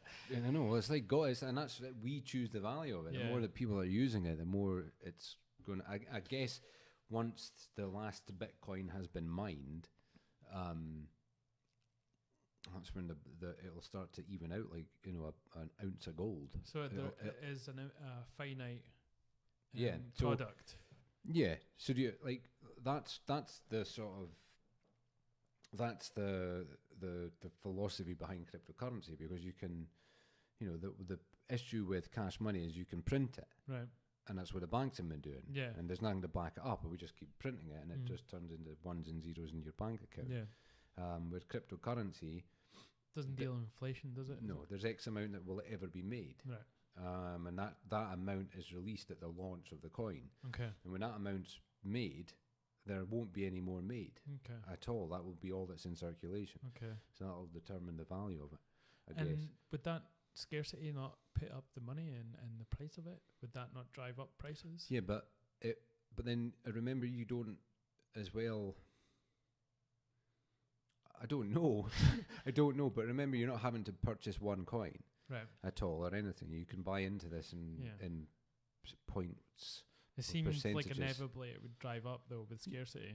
Well, yeah, that's the idea. Okay. Yeah, so the value is going to go up, but then I suppose the more value, the more of us can own it and distribute the. Don't know what I'm talking at a price though. Yeah. Darren, I don't know. I really don't know. All I feel like the idea behind it, like the ethics behind it, is only a good thing with regards to what's happened with cash money. It's something I don't know where it'll go with regards to the questions that you're asking me. I'm definitely no expert. I think the ethos of it is what I was attracted to it by initially. You know, I heard about it really early on, but I wasn't going to sort of invest in it. And it's good to sort of, because you're actually doing something in regards to cryptocurrency. So this is why I'm sort of trying to get answers off of you, because I've never met anyone that's doing this, you know. I just, I would say I'm way below amateur on this. I'm just seeing something that at the minute seems to be increasing in value. I've never invested in anything. I've never done stocks and shares or anything like that. This is just coinciding with me realising that I don't have a pension fund. I'm being serious. Like I'm, you know, the bit of me feels like, okay, well, when yourself some Bitcoin, some Ethereum, and stick it in your ledger wallet. I got a hardware wallet for my Christmas. Hardware wallet. My dad. So when you buy cryptocurrency, depending on when you're buying it, right? Like it's a Bitstamp or from Coinbase. Once you've bought it, you set up an account with one of these companies. There's loads of them, and it's then stored there. So it's essentially stored online. Okay. And these bigger companies are pretty bulletproof, but like a Bitstamp, it has been hacked. It was hacked in the beginning, and a lot of people lost their coin. Yeah. So if you're holding just a small amount, you can hold it online, but as the value grows, you're wanting to store it offline. So it was a hardware wallet. So essentially, it's like a memory stick, but a secure memory stick. So you're just transferring your coins to your hardware wallet that you can then keep on your person. Or do they only contain specific cryptocurrencies, or is it any cryptocurrency you can keep on there?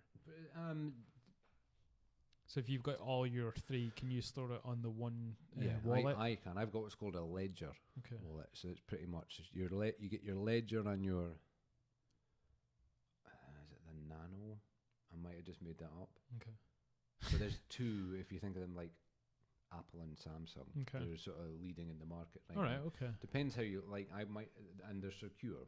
You know, you get a load of different keywords that you have to write down at the beginning. Only you can get into it. All right. And all that kind of stuff. But I don't want to wake up one day to my fortune gone.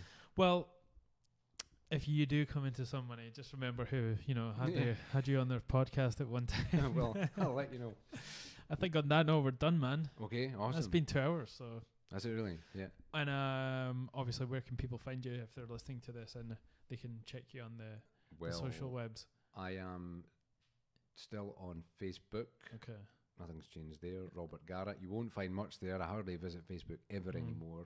But I'll still have a lot of my Robcast friends there, so I can share this on there. Okay. And my YouTube channel is Robcast. Okay. Do you spell it, or is it double? Rob. R-O-B. R-O-B-C-A-S-T. Okay. Number one. How did you get that as your URL? I still can't get my... Maybe I'm just Robert Garret on there. My Robcast on iTunes. Because I can't get my name as my URL now on YouTube. Because I obviously post these videos on. I think you have to have a certain amount of subscribers. Well, it's Robcast, not my name, though. Okay. I don't know. No, my URL is like a bunch of letters and numbers and zeros and... All right, okay, well, maybe mine is... I don't pay much attention to that. Sorry. I'll put it in when I post it. I'll get it off of All I know is if you put Robcast number 1, you'll find me. Whatever number. Anyway, it's been awesome, man. Have you on again. It was awesome. Maybe in like 1002, maybe. You can come back on. 1002, right, okay. Bit of a wait. I'm joking. Cool. Bye, man. Bye. Savage.